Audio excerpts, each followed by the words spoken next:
Straight up 6 o'clock. Good morning. I'm Jonathan Schaefer from the Superbook.com sports desk. It was an eventful day Thursday at St. Thomas Sports Park.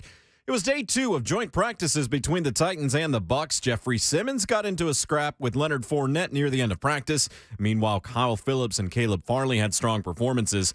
The Bucs and Titans play tomorrow at Nissan Stadium. Kickoff at 6. Mike Keith, Coach Dave McGinnis with the call, courtesy of Titans Radio, right here on 104.5 The Zone. The NFL and the Players Association reached a settlement regarding the disciplining of Deshaun Watson, agreeing that Watson will serve an 11-game suspension without pay. He will also pay a fine of $5 million and undergo mandatory evaluation by behavioral experts and follow their suggested treatment program. And Atlanta defeated the Mets 3-2. Braves took 3 of 4 from the division-leading Mets. For all your foundation repair and waterproofing needs, visit USSTN.com. Breaking news at once. On your home with the Titans and the Vols, this is 104.5 The Zone.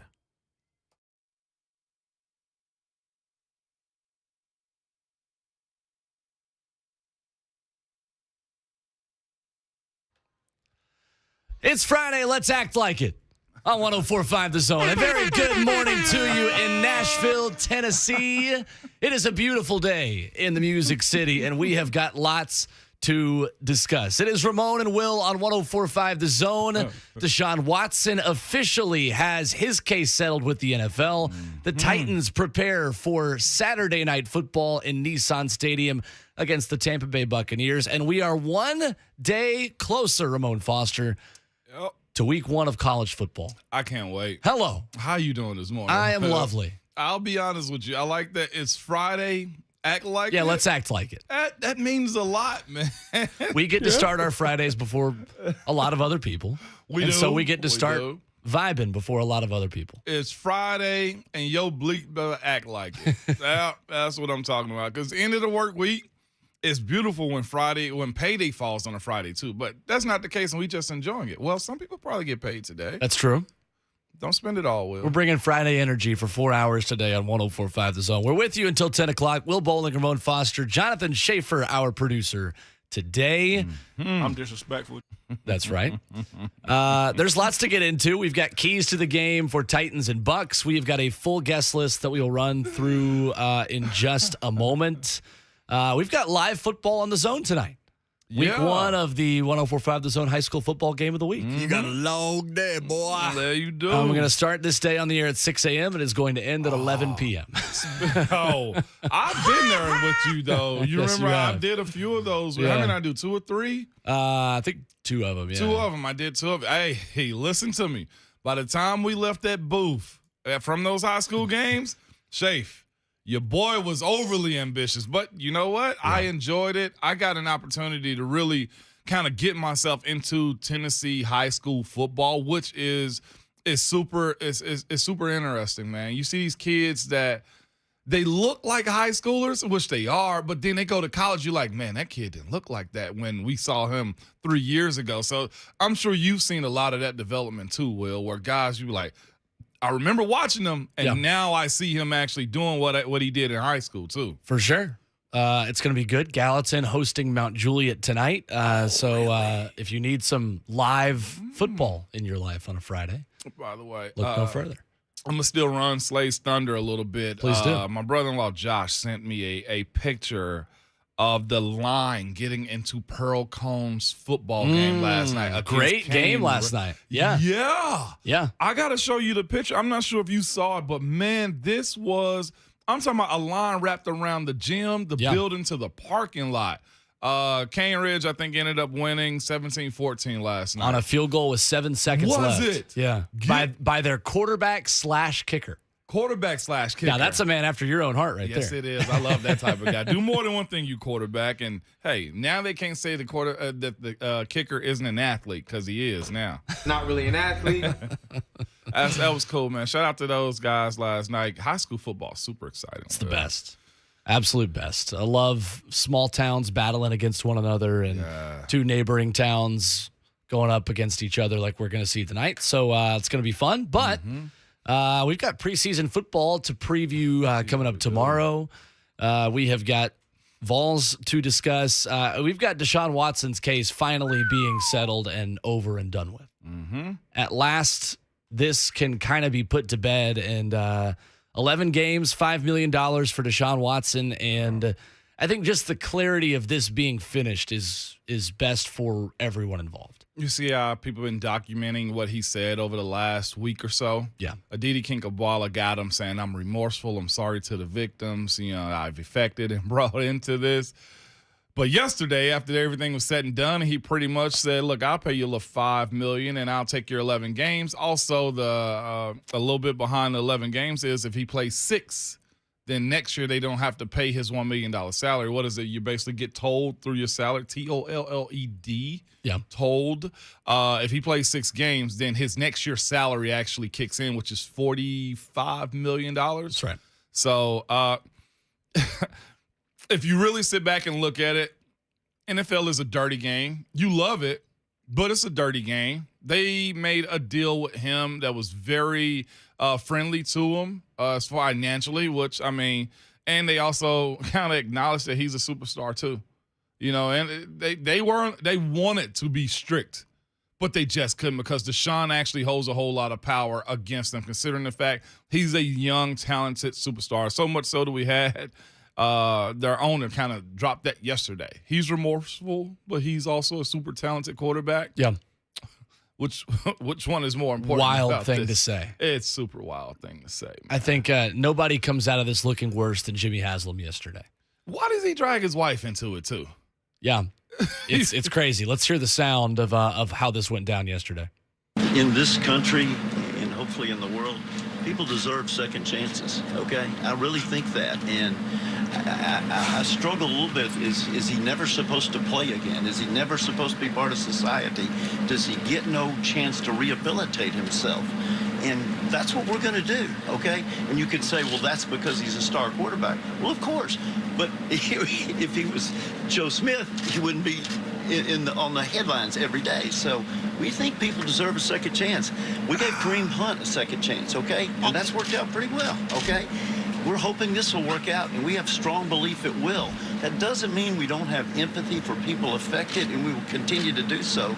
But we strongly believe people deserve a second chance. We believe Deshaun Watson deserves a second chance. Wow. Good Lord. I have no time. Damn it, Jimmy. I have no time making that guy out to be the victim. Oh, my gosh. I do believe in second chances, man. Of course. I do, Will. But God, dog. Well, here's the second chance. He didn't get kicked out of the league. Okay? Right. He He's gets to gonna play serve the football again suspension. eventually. He does the deal, Yeah. serves the punishment, then he's going to go play. Yeah. That's the second chance. Jimmy. It's unbelievable. It is unbelievable, yet very believable at the same time, just in a pretty disappointing way. It was.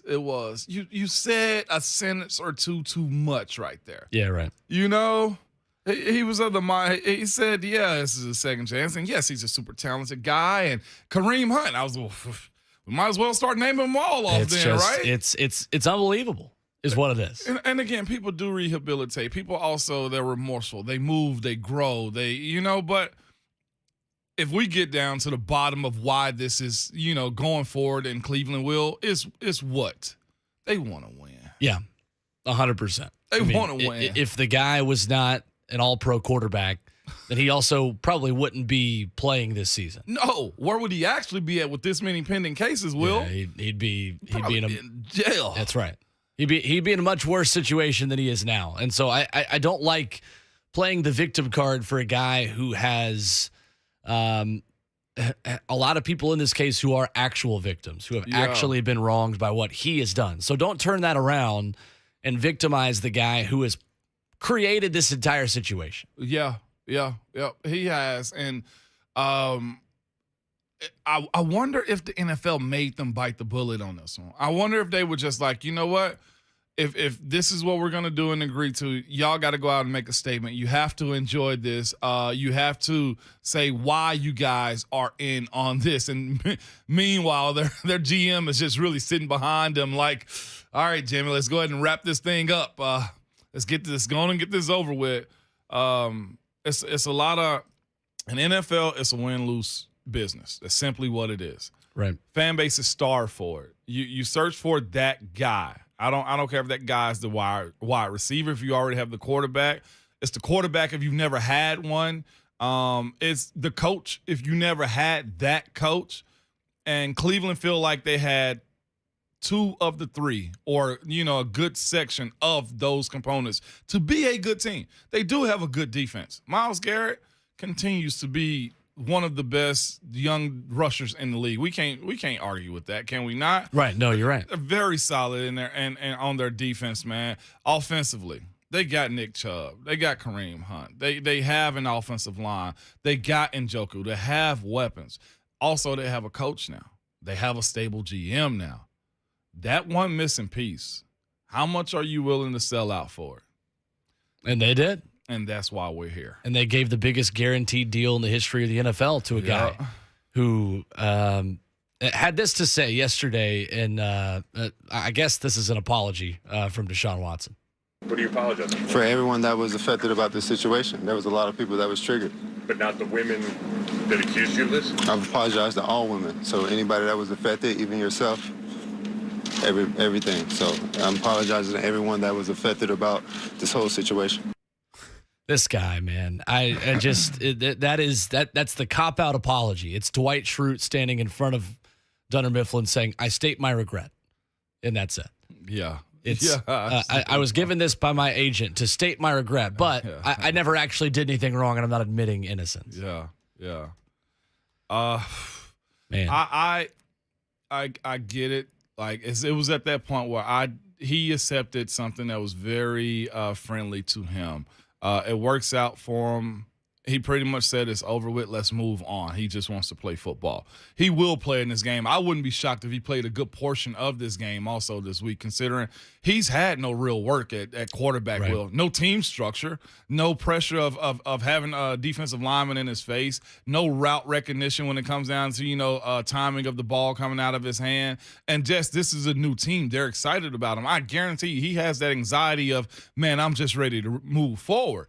And the way it's worked out, Will, he's kind of got that right. right. It's really Cleveland. That's all I got. There it is. It's Cleveland, dog. There it is. But their fans, we didn't forget. So of course, my quarterback had his issues in Pittsburgh early on, going in stadiums, social media. Oh, they were raunchy. And they think that this is the same thing. Okay, there we go, Will. There it is. Yeah. Here's more Deshaun Watson from yesterday.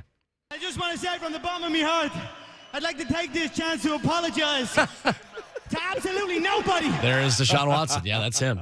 That was him. I did think Shafe got me on that one. I wasn't expecting that. I wasn't either. To be quite honest with you. Go on and hit it, Shafe. The what? What? The best producer in the world. The best producer in the world. See, I love how quickly he's always ready to play that one. Your finger is always just hovering. Just here we go. Oh, let me play it. Okay. I'm going to play What it. the people don't know is the finger that's hovering right now is the middle one. Boom, boom, boom. You went the other way with that. See, you've got undue power and influence to make anything you say funny and or. By the way, keep talking. What's up? No, yeah. You said it's Friday. You better act like it. What happened to your microphone? Hey, you turned it off, I guess. That's tough. Today on the show, Ryan Callahan at 7:20. We're going to talk some balls with him. Big recruiting period for Tennessee before high school senior season start for a lot of kids. If you're going to sign the December window, odds are you're committing within the next month. So I want to get Ryan's thoughts on that. Voice of the Titans, Mike Keith, hanging out with us at 8:20. We'll get his thoughts on a guy who had a really good day for the Titans yesterday. Perhaps the best day that Caleb Farley has had all camp, according to the Voice of the Titans. We'll ask him about that. Ben Arthur of the Tennessean at 9:20. We'll get Ramon's keys to the game for Titans and Bucs at the end of the show. It's going to go fast. Strap in. We'll talk a little Titans when we come back. We're going to give you the player who most needs a breakout performance coming up tomorrow. Coming up next, it's Ramon and Will, 104.5 The Zone.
Ramona Will, 104.5 The Zone. Happy Friday to you.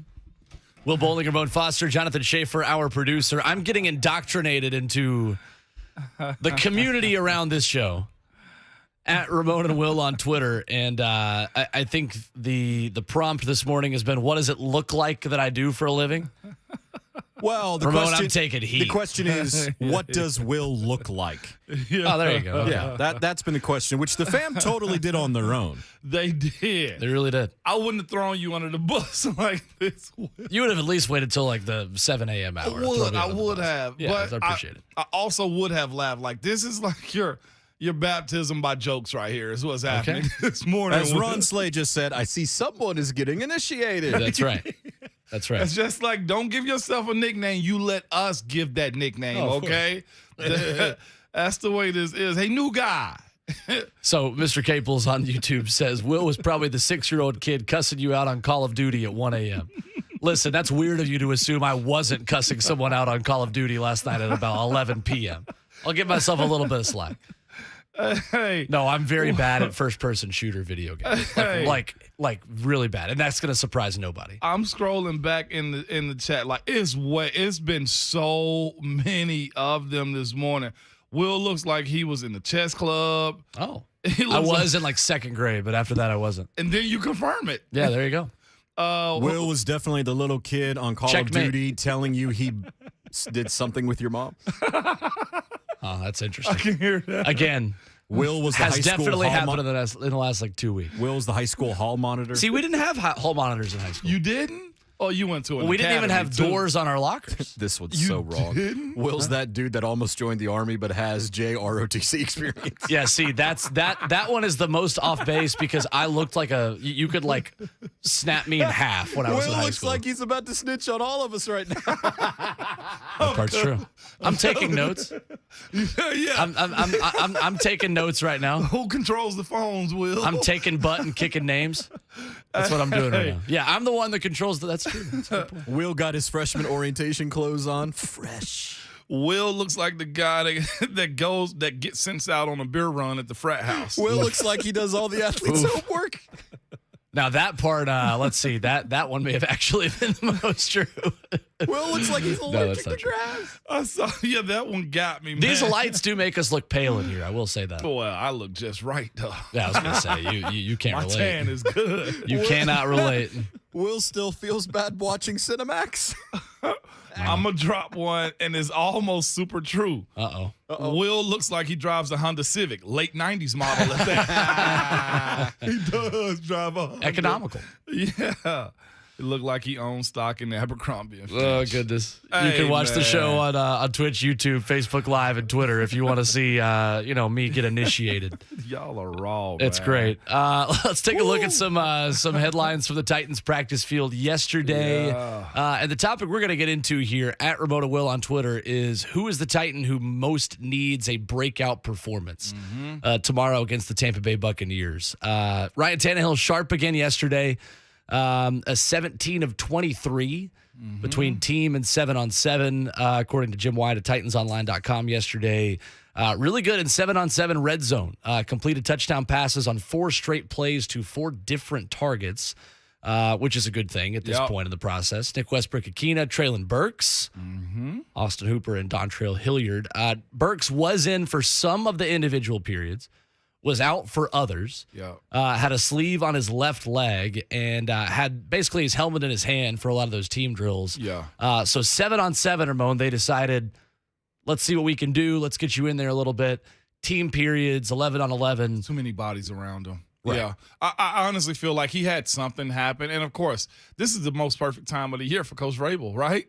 He doesn't have to give us any kind of medical release report at all. So he can just say, Traylon, you look dinged up, but guess what? I still need you out there. We got to get some work. Like, you got to kind of learn how to work through these types of things because the harsh reality of it is you only have so many bodies. And when you're that important to a team, meaning a first-round draft pick, replacing a guy that's in another city, you have to be out there getting some type of reps.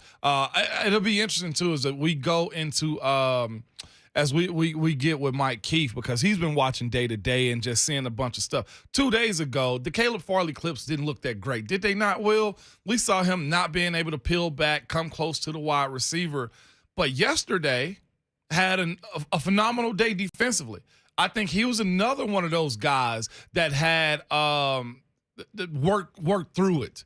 I feel like they told Caleb Farley, give us 75, 80%. That's the way I kind of looked at it. And Traylon Burks yesterday, I feel like, had the exact same thing where, look, we're getting closer to the season. Sure. Like the teams that go away for camp, my old team, they just broke camp yesterday.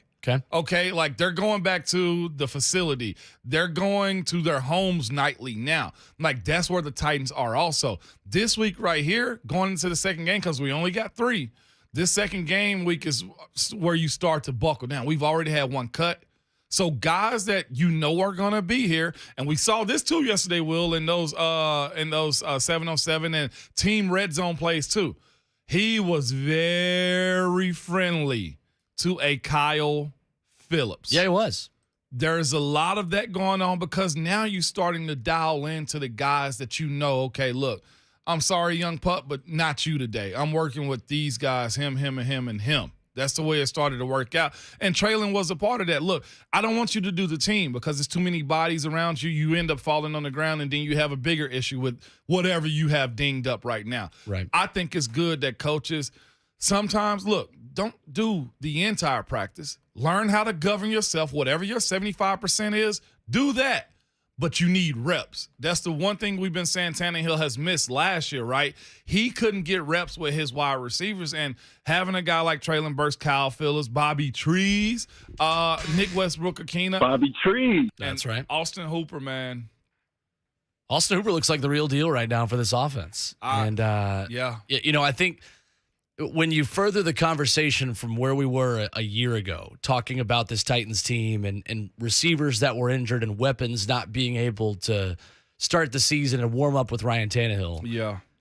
I think it's a really good step forward that at least, Traylon Burke is working through something, and Traylon Burks is a little banged up right now, but he's still available enough to be on the field doing something. Yeah. There's still some kind of chemistry and cohesion that's being kind of implemented there over these past couple of days. And I think that's noteworthy that Burks is at least able, although banged up, to go through 7-on-7 and go through those red zone periods. That was not the case a year ago. Once Julio had his hamstring issue, it was shut down, and hey, we'll see you week 1, bud. Yeah. Yeah. And this team doesn't have that luxury based on a lot of the mistakes they made a year ago. And you know what happens when you do that too? You still find yourself working into the season. Those first 4 games of the year, you're like, okay, we're working in it. You kind of want to, ideally, you really want to hit the ground running, Will, but still with a lot of growth. Like if you hit the ground running at the start line, then you put yourself behind the 8 ball. You're slow rolling into a start, man. And this team this year can't afford that. Well, the first 6 games of the year, you got an afternoon game, right, against the Giants. That's right. And then we go Monday night. That's right. Then we go Monday night, man. And from there, Vegas, an AFC game. Colts, week 4. You get them in the first quarter of the season. Yeah. Right after that, Washington Commanders. Coach Rivera is going to have that team ready. A week 6 bye, and then we double back again with the Colts, and then Texans, and then Chiefs. If you're asking, there's 0 room for a slow start this year. Right. And that's why it's important for Traylon. Look, man, you just going to have to work through this, my boy. Yeah. I'm sorry. Like, look, you got the bag. Whatever rehab you have, Jeff has a person. I'm sure Harold has a person. Bud got people. Look, go use your veteran specialists as far as the people that can help you rehab after practice, after the meetings are done. Buy a hyperbaric chamber. $5,000? Guess what? Go get one. Yeah. Like those are the types of things that he's afforded now because he is a pro with time on his hand. And look, your performance is based on your availability. And that's what the coaches are asking of him. So if he does all these things correct, man, he'll have some grace with Coach Vrabel. And not even just that, his teammates and everybody else too. In your experience, when you have a slight injury like this early on, I think a lot of people, a lot of fans think that all of that is based up to luck and chance. not getting re-injured, not getting injured. Yeah, dog. How important is it now for Traylon Burks to kind of master the maintenance of rehabbing these things and not having this happen again? Because I know from my experience and running and all the things that I did in college that if you came back from summer workouts, because we don't work out in the summers together, Right. and you came back and if you were hurt within the first 3 weeks to month of fall camp, of fall practice, it meant that you didn't do something right over the summer. I don't want to be totally unfair there because obviously things happen and there are freak injuries and that is what it is. But I think as specific as we can make this, I think there is a correlation between you pick up a slight injury and you have some control over what happens next. Yeah. I think that's a fair statement to make at this point. Yeah, and that is very fair, man. Like you said, some things you just can't. You're like, genetically, man, you're a phenomenal athlete, but you're going to have a calf issue here and there. And I'm sure with a rookie, I'm sure the Titans training staff and the Titans people are making sure, all right, let's go step by step and make sure that, not just a rookie knows what this process is like in the NFL, but a rookie first-round pick has every resource possible. So that this is not a knock on anyone in that building. It's saying, hey, look, this is a part of the injury rehabilitation process that you got to do a lot of maintenance on these little cuts and bruises that you get. You do, man. And let's go down the line a little bit real quick, and then I'll bring it up to a small skill position too. I have a buddy of mine, undersized offensive lineman, like big time. I'm talking about just he has to do everything in his power to make sure he's eating, make sure that he's lifting at all times. Marquise Pouncey was this way. Like, he was all-pro type of guy, and Kelvin Beachum was another one of my friends that's undersized starting left tackle. Like, Will, he's your height.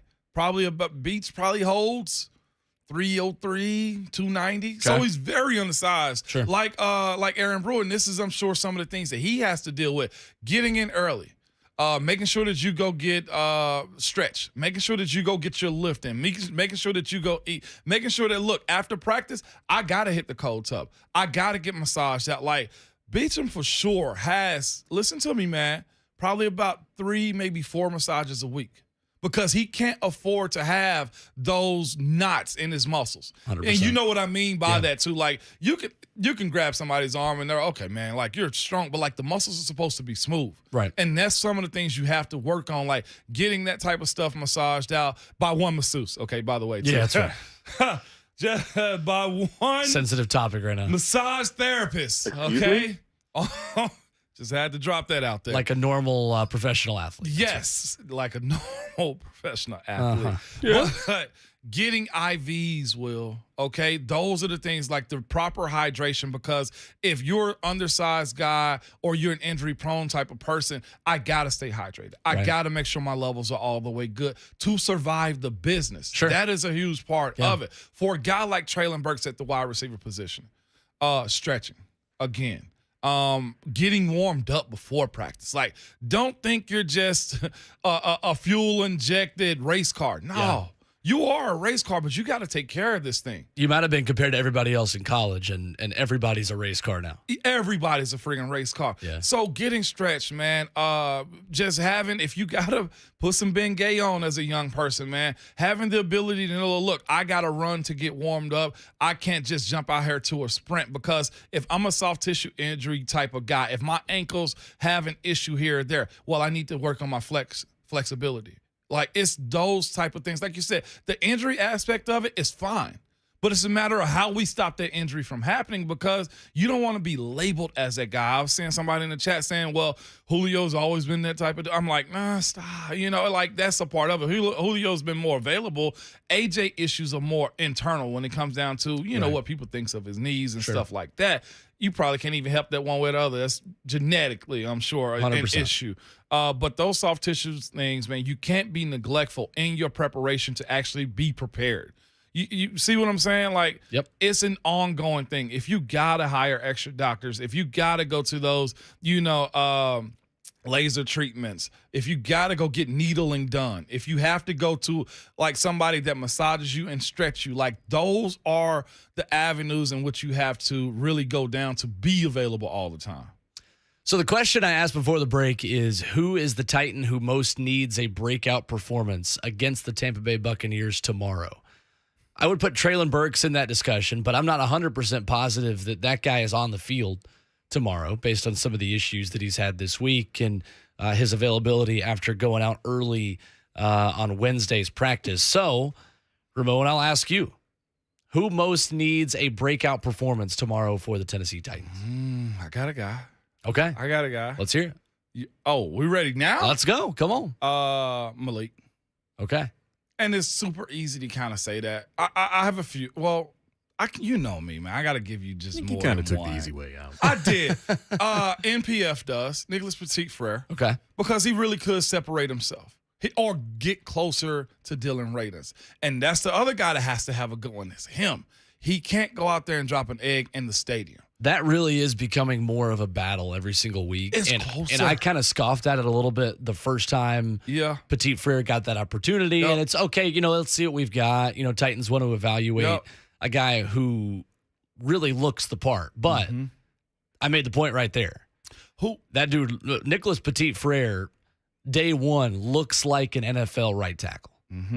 Dylan Radins does now. He does. And I'm not knocking the work that he has done over this offseason because I think both of these guys have a role on this team this season. Yep. But Petit Frere has walked in there and I think has turned a lot of heads. Like, oh, this guy is ready to go pretty much day one. You want to hear about the psychology of this battle now? Yeah. Is if Dylan Radins starts hearing us, not directly, but indirectly. 100%. If he starts seeing the headlines, if he starts seeing the Titan blog sites, if he starts hearing the fan base or Twitter or what, because you're accessible, he can start to get real tight, and he doesn't need to.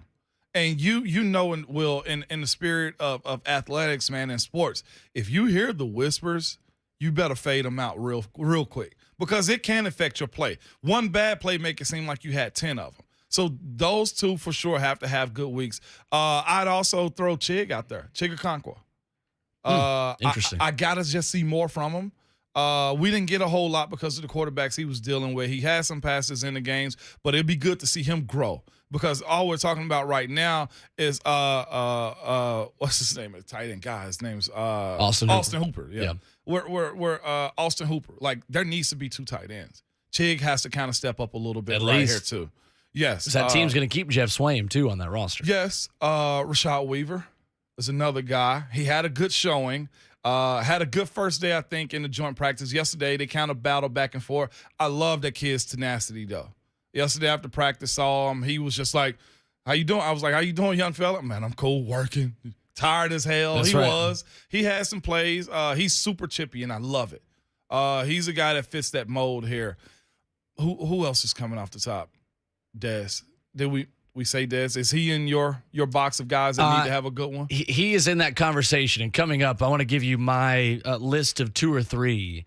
One in the context of I've got one guy who is battling for a roster spot, but I've got another guy who I just think wants to take the next step and become a focal point of this offense. I need to hear this one. We'll do that next. It's Ramona Will, 104.5 The Zone.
It's Friday. Please act like it. Thanks. Ramona Will, 104.5 The Zone. Brought to you by All Four Seasons Garage Doors here in Nashville. Coming up, Ryan Callahan stops by 247 Sports. Go Vols 247 at 720. I'm a VAA. I'm one of those that thinks the Vols are all right. Shout out. Can we? Can I just make more like requests for drops just like while we're on the show? No. Okay, cool. Because if I was going to make a request for a drop, I would request the Philip Fulmer. The Vols are back. Oh, I've got it. He got it perfect. Okay, I was somewhere. gonna say. It's a favorite. Because in just over or just under 2 weeks, the Vols will be back. Philip Fulmer, Will Bowling, 2022. We're talking Titans here in hour number 1 today and talking about breakout player candidates for tomorrow against the Tampa Bay Buccaneers right here on Titans Radio 104.5 The Zone. How about Kyle Phillips? Yeah. For me. Yeah. To me, this one obviously is not about making the roster. Kyle Phillips is on this roster in Sharpie. But I think it comes down to translating what you have done in 7-on-7 and in team periods into a game atmosphere. That's the next step for that guy right now. Mm-hmm. Kyle Phillips wasn't a big focal point of that offense in Baltimore.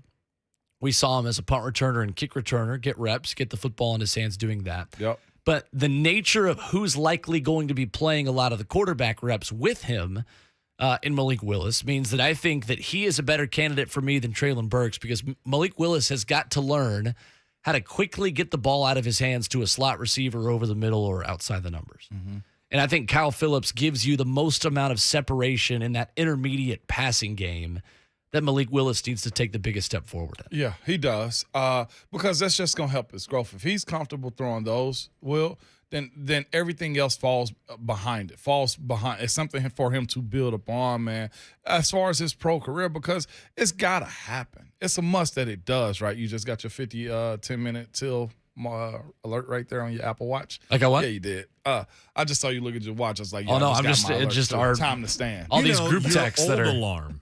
Yeah, your old alarm. I need to make sure that I've turned that off actually again today. It went off yesterday. We were talking to Swain yesterday, and my alarm goes off. I was like, "Wake up!" At 7:30. I was like, "Well, I'm awake." Time to be radio pros here, okay?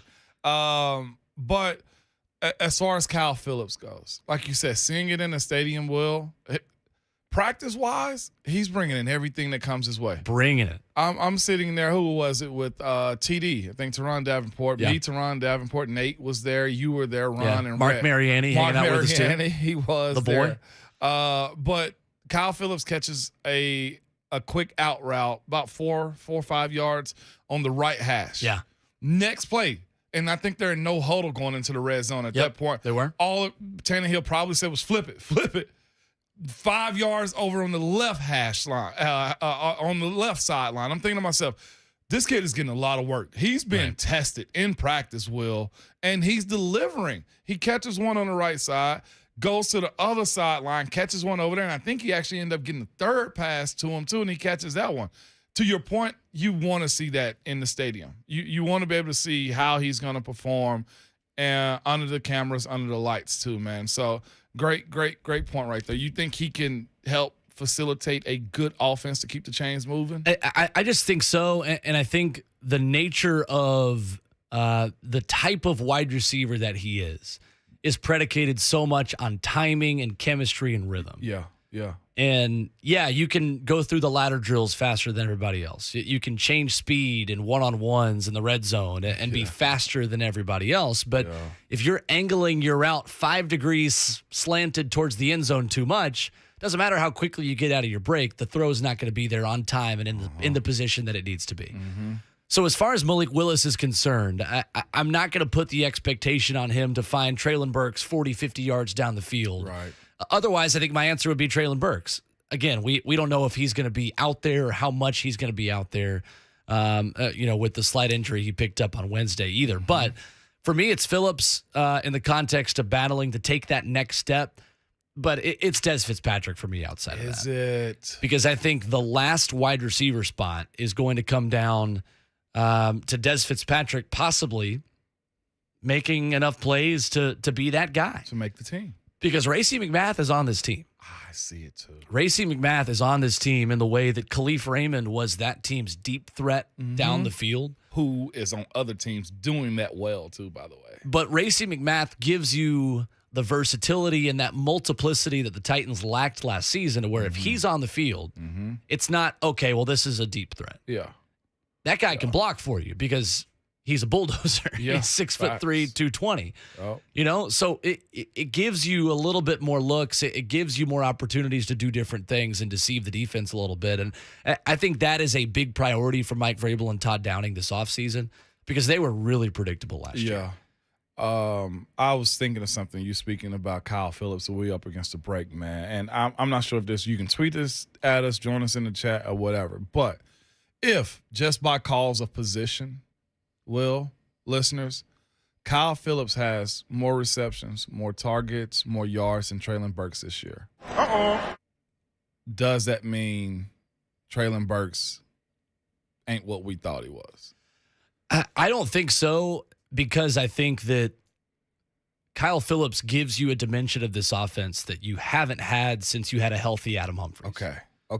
There we go. And I think that one being good makes the other one pretty good too. And the deep and the downfield passes are a lot harder to bring in than those 5-yard outs and stops and stuff like that. And look, I think that a season ago, A.J. Brown was often it's that bang play action slant over the middle so much that you don't have to just do that now. You can have a second option that's going outside the numbers that Kyle Phillips is going to stretch the defense and put you in difficult decisions as a corner and as a safety. And I feel like, okay, well, let's just get out in front of that then, because that could be the case because of where the two play at, how much that differs from one to another. So I just want to get out in front of that one before the season even kicks off. Hang out with the show on 104.5 The Zone TV, the YouTube chat still buzzing this morning. They're not only roasting me now, they're roasting you a little bit. Yeah, somebody said I look like an 8th grade math teacher. Another one said you look like the teacher from Good Burger. Somebody said Will is giving summer camp counselor vibes. That one I will embrace. That's 100% accurate. Capel says I get personal apple pies delivered to me by UPS. Yeah, and? Zach on YouTube says Will looks like Brad Stevens' younger brother. Hey, man. Apparently, I run underground poker tournaments out east. Now that 100%. I don't know. You're not an East Nashville guy though. Yeah, nah. You've lived here too long to be an East Nashville. No, they mean like guy. East Coast. They don't mean East Nashville. I was going to say, because you don't step foot in East Nashville. No. The beer is too craft out there for you. I don't have ironic facial hair. 1 hour down, 3 to go. Coming up. I hate y'all, man. Ryan Callahan coming up at 7:20. Guys, I've got one player on Tennessee's offense that I think changes Josh Heupel and Hendon Hooker and Alex Golish in this Tennessee offense this year. And I've got the stats to prove it. Why one player could be a game changer for Tennessee in 2022. Hour 2 coming up next, 104.5 The Zone.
7:03, good morning. I'm Jonathan Schaefer. An eventful day Thursday at St. Thomas Sports Park. Day 2 of joint practices between the Titans and the Bucs. Jeffery Simmons got into a scrap with Leonard Fournette near the end of practice. Meanwhile, Kyle Phillips and Caleb Farley had strong performances. The Bucs and Titans play tomorrow at Nissan Stadium. Kickoff set for 6 o'clock. Mike Keith, Coach Dave McGinnis will have the call courtesy of Titans Radio right here on 104.5 The Zone. The NFL and the Players Association reached a settlement regarding Deshaun Watson. He will serve an 11-game suspension without pay. He will also pay a fine of $5 million and undergo mandatory evaluation by behavioral experts and follow their suggested treatment plan. Atlanta defeated New York 3-2 yesterday. Braves took 3 of 4 from the division-leading Mets.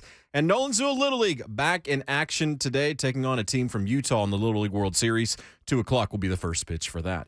Roaring Foundation Repair and Waterproofing needs. Visit USSTN.com. Breaking news at once. On your over the Titans and the Vols, this is 104.5 The Zone.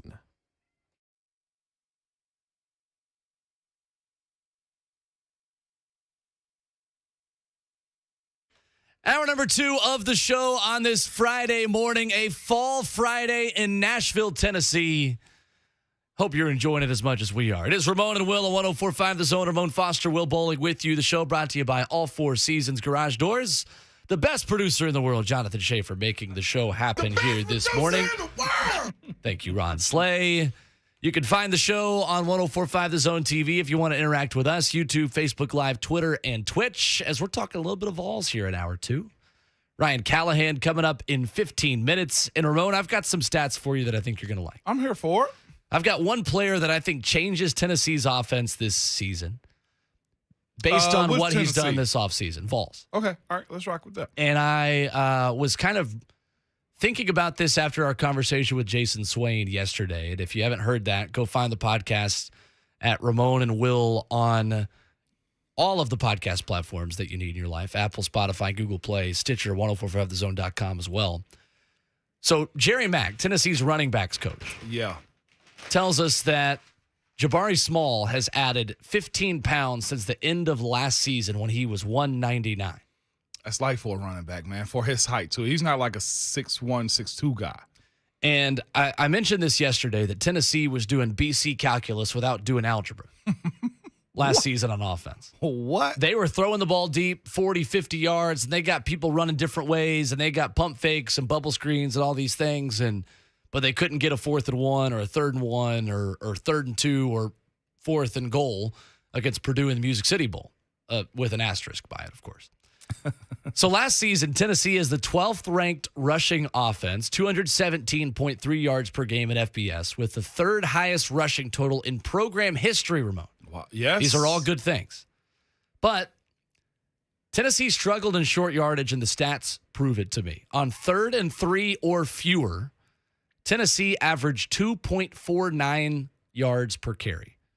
The teams in front of them rushing in the SEC, Arkansas, Ole Miss, Florida, and Kentucky, who are right in that department as well, had double the yardage for Ole Miss, 5.6 yards on those 3rd and 3 or fewer. In 26 rushing attempts on 3rd and short or 4th and short in Tennessee's final 4 games, Tennessee failed to gain a first down 10 times. Wow. Including the final play against Pittsburgh, final play against Purdue. And there were a lot of situations they had against Georgia a season ago when the push wasn't there up front and those backs couldn't make a play in the backfield to pick up the first down and to move the chains. I think Jabari Small could help Tennessee master the elementary aspects of their offense that they didn't have last year. And I think the other element of this, too, is that Hendon Hooker, by all reports, has a lot more command of this offense to do what he wants on the fly based on the looks that he gets. I think the floor of Tennessee's offense is a lot higher this season, just based on the fact that Jabari Small can run through you and doesn't have to run around you perhaps a little bit more this season. Now that he's not easily pulled to the ground, his drive is a little bit different. His approach to taking the handoff is a little bit different. Before we go into, what that can mean for him as far as this extra bulk he's added, I think it's also important to point out a little bit of this offense too. Like it's when it's as hurry up as it is all the time. Like the offensive line don't move. They're either up, they're either down. They're at the line of scrimmage no matter what, and they get set quick and they go. When you do that and you're trying to pace teams can also predict what you're going to do in those moments too. They can pick up on your code words, which don't matter a whole lot. But it's also situations where as an offensive line unit, as an offense in general, you can tend to move too quick to where you don't actually take care of the first level first in those situations. I wonder how many of those times on those third and shorts on those conversion plays where the play was actually made by the D tackle, by a DN, because the guard center combo didn't block appropriately because they're so used to just going fast and catching defenses off schedule, off course. Right. You know, so it'd be interesting to see this second time around how that group of guys come together and say, hey, look, we can still move fast. We just have to move efficiently. So that in itself has got to be super important moving forward for this group, especially with Darnell going over to the right side and them trying to figure out who's going to be the left tackle. So with Jabari Small, I ended up communicating with the guy because we can. I'm a VFL. Didn't offer him anything. We just, I retweeted his workouts, which were friggin' insane. Yeah. You saw him running doing back work. workouts really are crazy these days. They are, and he was doing work. I was like, I said something. I tweeted at him, and he ended up DMing me, and I was just like, man, dude, just keep working. It's gonna pay off for you. And he is so intent, Will, on proving people wrong. If you talk to him and you see his interviews that he's had so far during this camp, you can see that this guy is not just there to fill in a spot. He's there to actually try to dominate. And when you transform your body that way, your confidence goes up. When you work hard in that fashion, Will, and you know that. You see your gains. Yeah. You used to be able to just one lap. Yeah, that's right. No, we're two now. Man. We're 18 laps. Uh-huh. You're running from Nashville to Dixon County now, Will. That's right. Come on with that, baby. I know what you've done here before, Will. But that's a gradual thing. You know what I'm saying? That's right. a let me peel off the layers of this one. And that's what he did this offseason, man. And again, Hypo has said, we are a high-flying through-the-air type of offense, but the run game is important. Those two components I said as far as Jabari getting right and also that offensive line, getting Coach Glenn Ellerby, getting them to understand we move fast, but we move efficient. Right. That has to be important. I'd love to go back and see those plays, though, Will, if we ever had that breakdown and be like, well, this was simply the D tackle through the A gap because the guard left too quick. Exactly. The right tackle gave too much, so he screwed the guard. So, yeah. And as you know, there's only so much a running back can do when he's swallowed up by two, big dudes in the backfield. Yeah. But in that overtime loss to Purdue in the Music City Bowl last year, Tennessee failed 5 different times to convert 3rd and short and 4th and short on the ground, which was their season high for a single game. I do think the nature of that game has caused Tennessee fans to just kind of put the Purdue game out of their minds in a lot of ways. Yeah. And to just forget about it and say, nah, the defense is going to be better, pass rush is going to be better and healthier, and, Tennessee on offense is going to be a high-octane attack again. And all these things are true, but Ramon, as you know, the guys that were playing corner and getting burned by Purdue in the Music City Bowl are now the starting corners. Yeah. Are now the starting defensive backs. Mm-hmm. And if I'm going to be real for a second, I don't know if Tennessee fans have paid enough attention to the way that game went.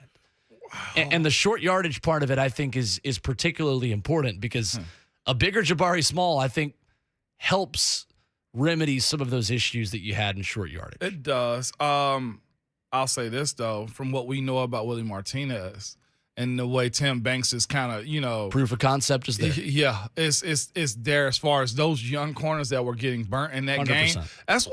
That's also, I'll say this, that's why bowl games are good, though. You get an opportunity, Will, man, I want to play. Put me in, coach. I deserve to be playing. Well, all right, here's the Music City Bowl against Purdue. What are you going to do?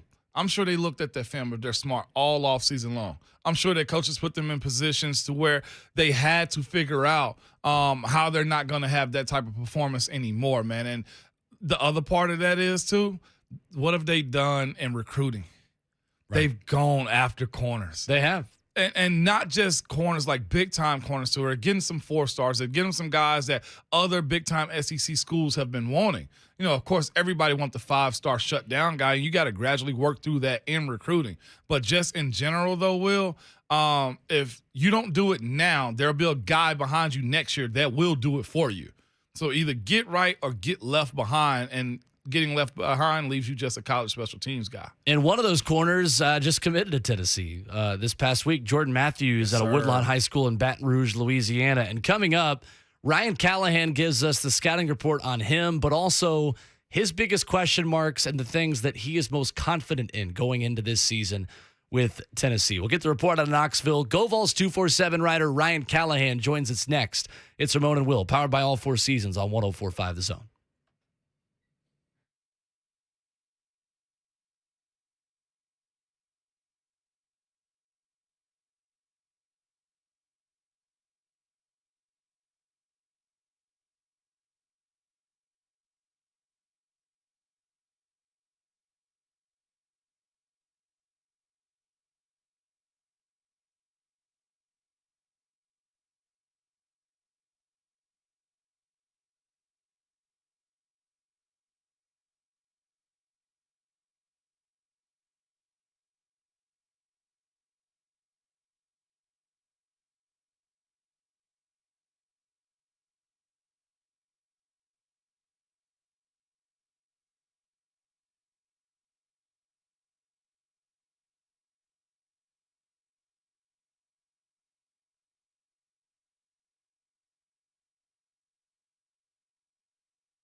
Oh, you should have seen Ramon Foster's face light up when he heard this music.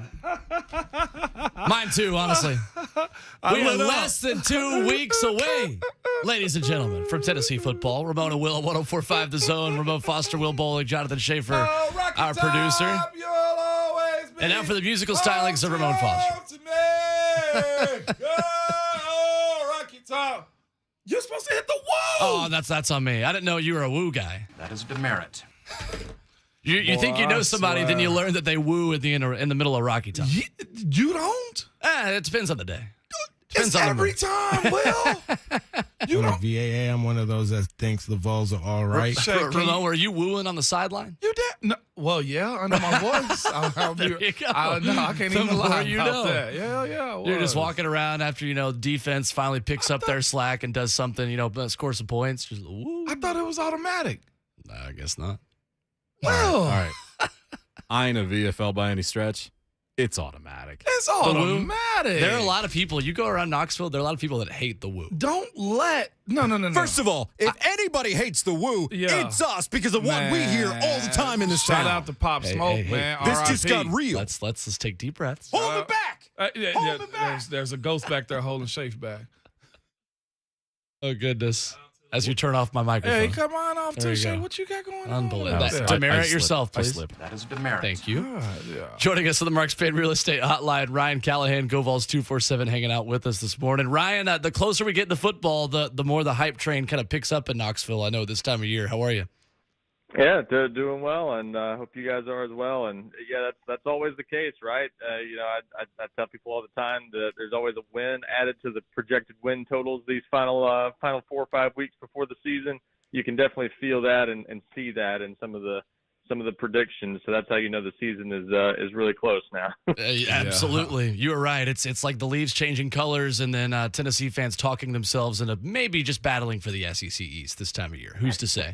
Well, Ryan, I want to talk about this secondary a little bit. Reading you guys a piece of practice observations, everything going on GoVols 247. It seems like it would be easier for me to say who wasn't in a red non-contact jersey in this Tennessee Titans, Lord, them too. Tennessee secondary right now. Wesley Walker, Kamal Haddon, Christian Harrison working their way back. D. Williams, Deshaun Rucker. Is this still pretty clearly the biggest question mark for you at this point for this Tennessee team? It is, but not I would say one of two biggest question marks about this team in general, because I still think that left tackle position is a big question mark in general until it's not. Those guys obviously, Jeremiah Crawford and Gerald Mincey going to open the season in a timeshare at left tackle. You don't see that too often, and they've kind of known for a little while that they're going to go into the season with those guys rotating and just sort of let it play itself out on the field. So that's also a concern. But I think that secondary is definitely the most uncertain just across the board position group that I would say on the roster. I think the red jerseys that doesn't add too much to the level of concern, I don't think, but you do have some guys that are obviously a little banged up. I think they'll be ready in time for the season opener. No problems there. But yeah, it's affected maybe their level of preparation with some guys missing time. So that's not ideal. Jalen Wright at running back also missing a lot of time this preseason, might not get any contact work before the season opener. So it's not just in the secondary, but certainly that's the biggest collection of uncertainty, I would say, on the team, just with all the guys that you haven't seen play in big roles before, that they're going to be counting on, and just not knowing how much better you can get with the guys who are back, like your senior safeties, Trayvon Flowers and Jalen McCullough. What's been a point of emphasis if you've gotten the opportunity to see them work a little bit in those scrimmages that you say, yeah, this is something that was a black eye last year that was addressed or being addressed in camp? I'll say this, it looks like the quarterbacks are getting better in their touch passes this year. Have you kind of seen that, or defensively, what's something that's kind of caught your eye that's an improvement? Well, I wish, first of all, in the scrimmages, I wish I could say that I had seen anything. We don't get to see, a minute of those. Right. So it's so hard to say for sure in some cases. But I think the thing that's going to be maybe noticeable once you get into games I think you're going to see that Tennessee is probably a better pass rushing team just across the board. I think that's their biggest hope for improvement on defense this year, and I think we're going to probably see that pretty early this year because obviously Byron Young a year better and things started to kind of click for him at the end of last year. Tyler Barron I think has a chance to have a pretty good year after battling injuries for most of last season and should have a good opportunity to see a lot of playing time opposite Byron Young, and then some young pass rushers in Joshua Joseph and James Pierce that I think are going to come on throughout the year and play a bigger role most likely as the year goes on. So I think that's the big thing that if we could see more of the scrimmages, I think we'd probably start to see signs of that, is that they're getting a little bit more pressure on the quarterback defensively than they were a year ago with just a 4-man rush anyway.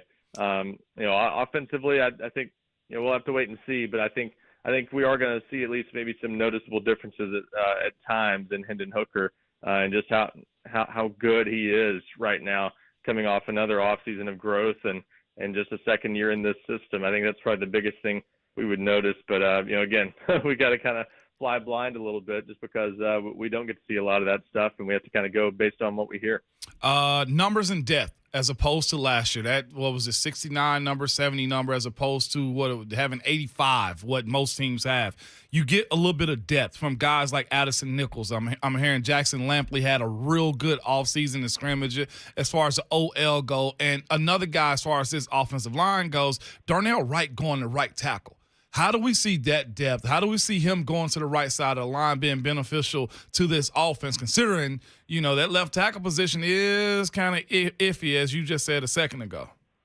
Yeah, I think it could be a big plus that Darnell Wright is playing right tackle. I think there's a much greater comfort level at that spot. Remember, he played left tackle last year, but everything before that he had done was at right tackle for his first 2 years at Tennessee. So I think he feels that's his long-term position, that's where he has a much better chance, at least, of projecting there in the NFL than he does at left tackle. So put all that together, I think they feel a lot more comfortable with him at right tackle, and I think Darnell Wright feels more comfortable, and that adds up to a big deal, I think.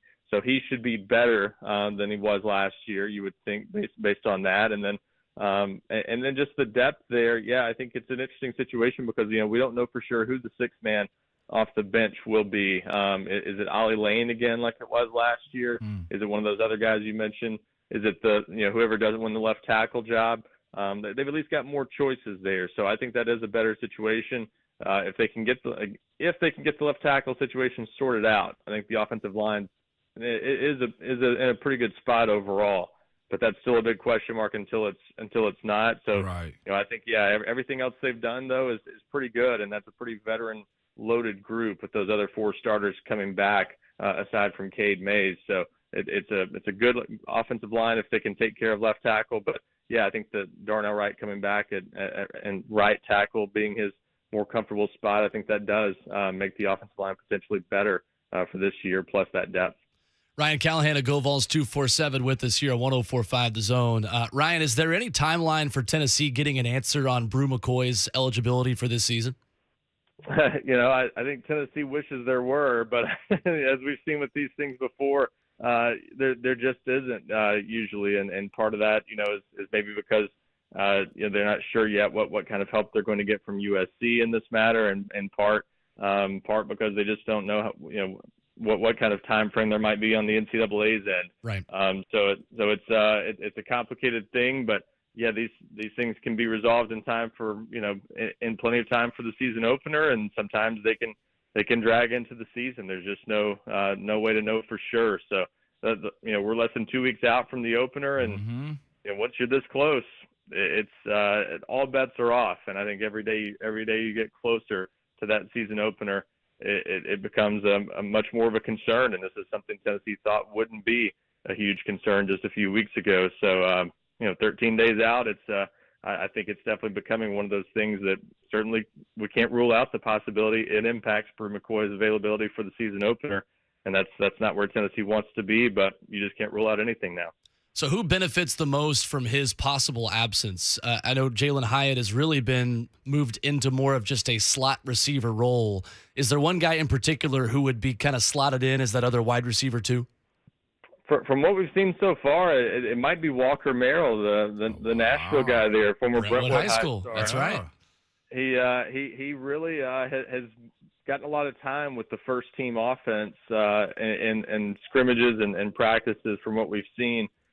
When you don't see Brew McCoy out there working with the ones, so that's certainly I think the guy that would be most likely to either step into the starting lineup or just take on more snaps if McCoy can't play in the season opener or anything like that.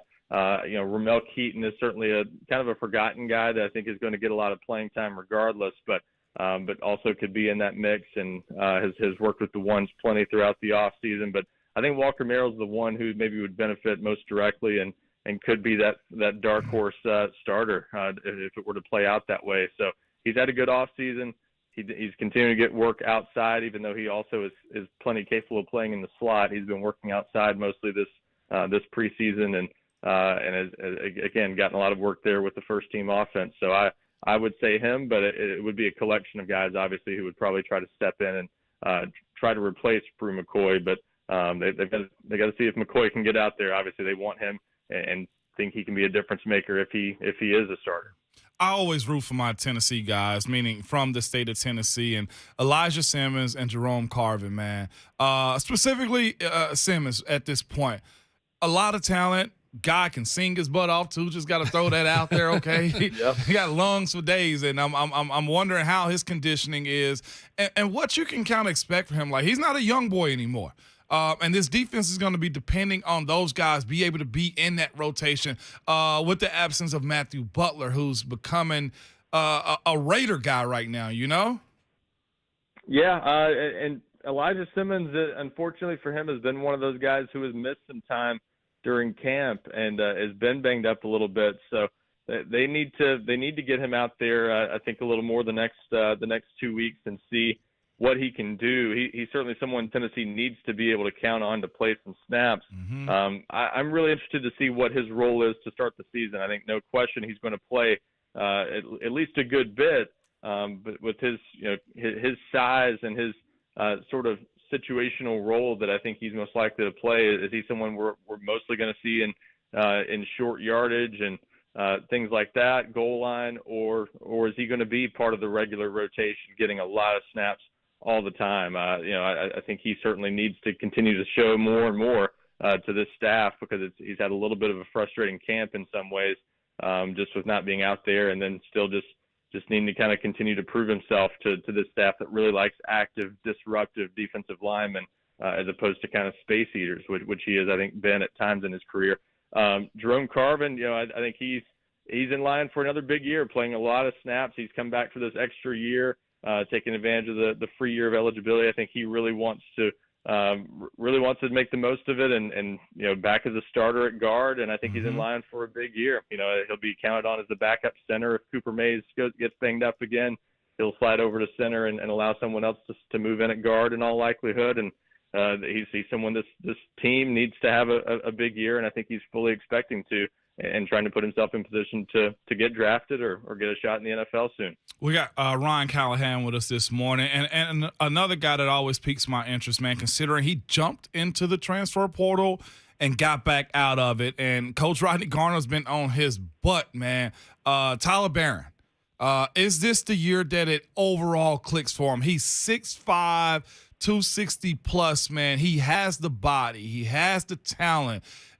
With the way Tennessee's recruited these outside linebacker / DN rushers, you see him taking that step, man, and really making that name for himself, considering he's a junior that probably wants to, play at the next level.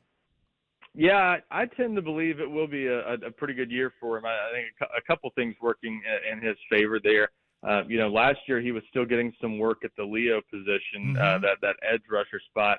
Where Byron Young is going to be playing a lot. This year he's shifted over to the other side and is playing mostly at the strong side defensive end position. And I think that's a better fit for him, just sort of skill set wise, more likely going to be where he plays some at the next level as he continues to grow and and as you said, that frame's already pretty big, and I think he can continue to put on more weight there. So I think that's a more comfortable spot for him, and he's going to have every opportunity to play a lot of snaps there.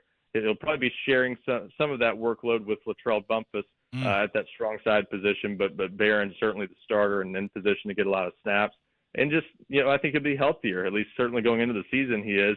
Last year he mostly dealt with injuries, and I think that's why he wasn't as productive in many cases as he wanted to be and showed flashes of being his freshman year. So I think this could be sort of a maybe not breakout year because he already has shown flashes of that, but a more consistent, productive year for him as long as he can stay healthy and get some lucky, better fortune, I guess, on that front in terms of staying healthy and not being injured all year. Ryan Callahan with us on 104.5 The Zone. Ryan, last one for me. Aiden Williams set to announce his college decision on Sunday, a big wide receiver in 2023 at a Ridgeland High School in Mississippi. Tennessee in the mix there. Where do they stand with him going into his announcement? And how important are these last couple of weeks before high school football really starts? And a lot of these seniors want to go ahead and get their commitment out of the way before their final year of football starts. Yeah, we might have seen kind of the end of the at least Tennessee summer run of commitments. We'll see if anything catches us by surprise on Sunday when Aiden Williams announces. But all signs point to that being most likely Ole Miss or LSU. I think Ole Miss is probably the favorite from everything I've heard so far going into that announcement on Sunday. So it would definitely be a surprise if Tennessee was the pick there. They were in line to host him on an official visit next month, I believe, for the Florida game. So we'll see if that visit still happens, even if he does commit to another school this weekend. But that's one that I haven't heard any reason to think Tennessee might be in position to land in there. But yeah, that couple of really nice pickups earlier this week. Ricky Gibson at cornerback on Sunday, 4-star cornerback Jordan Matthews on Monday. Those are two huge additions. That's as good of a cornerback class now as I've seen Tennessee land in years if they can hold on to those three. So they're in a good spot, 21 commitments going into the season. And now it's all about watching some tape from this season and kind of expanding that board as you always do this time of year and finding some guys at their two main positions of need, offensive line, defensive line. Those are the important spots Tennessee still needs to address. Ryan, who wants to go to Mississippi to play football? People from Mississippi is honestly about it, right? You said that like that was like a cool thing that you mentioned right there. Like, dog, nobody wants to go there. Well, if you're from Mississippi, maybe you view it differently, and that's where Aiden Williams happens to be from. So if he does pick Ole Miss, I think that would be a big reason why, just staying in state. I love it. Ryan Callahan with us here this morning on 104.5 The Zone. Follow him on Twitter at Ryan Callahan247. Ryan, always good stuff. Appreciate it, man. Absolutely. Thanks, guys. Thanks, Ryan. All right, there is Ryan Callahan. You said that like you were hurt. No, not just the fact that it's Ole Miss. Like I ain't gonna say I loved. Well, Ole Ripley, Miss. Tennessee isn't too far from Mississippi. There. Yeah, right and there. Coach Cutcliffe, he recruited the heck out of me, man. So it was super cool. And shout out to my guy Micah Orr too, by the way. He's in your neck of the woods here in Tennessee too. So that's right. It's just Ole Miss, man. That falling down stuff really kind of got me still. I grew up watching Michael Orr play high school football too. Yeah, playing for Briarcrest. He played against Brentwood Academy a couple times. I played against him in basketball in high school, man. Super athlete. I actually hosted him on this recruiting visit. Did you really? Yeah, I did. I was his host. What was your hit rate on getting guys to commit when you were a host? I was pretty good at it. Me and Mike became friends from that recruiting visit. Okay, cool. And what's wild about it, he even let me use like, man, I like it. I love it here. Want to and would commit here in that fashion, but he had ties already. Man, you always appreciate it when you're hosting somebody. Like I was a host a couple times too. Yeah.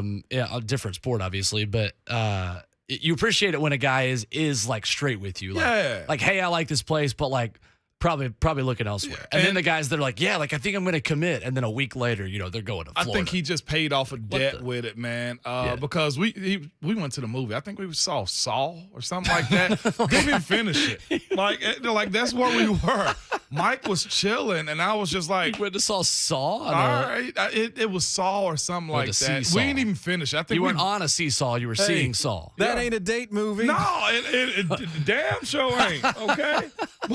Damn sure ain't cute. No, but we walked into the theater. Yeah. We stood there, looked at us. He was like, "Nah, I'm gonna take you back." Like that's what it was. And I was Let's a take pre- that per diem money and have a good time. And I gave him the per diem money. There you And go. I went to a party right after. There it is.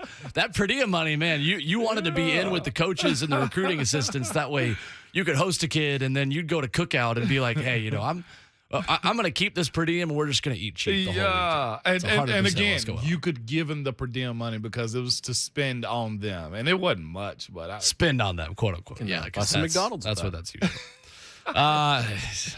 Hey now. hey now, Coming up next, we were going to talk about this yesterday, and there's somebody that's interested in Tennessee that I have no interest in them being interested in Tennessee. If that makes sense. wow, Somebody that needs to stay in their lane. Stay in their lane and get a haircut, who now is interested in Tennessee. Coming up next, Shimona Will, 104.5 The Zone.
Well, there's one name that has been on Tennessee football hot boards since Jesus was a boy.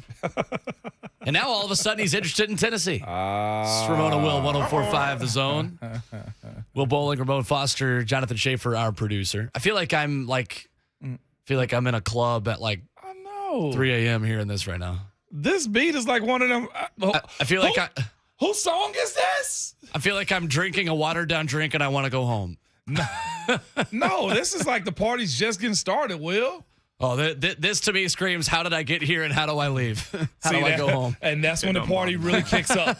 It's when Will leaves. Damn. It don't bother me. Wow. All right.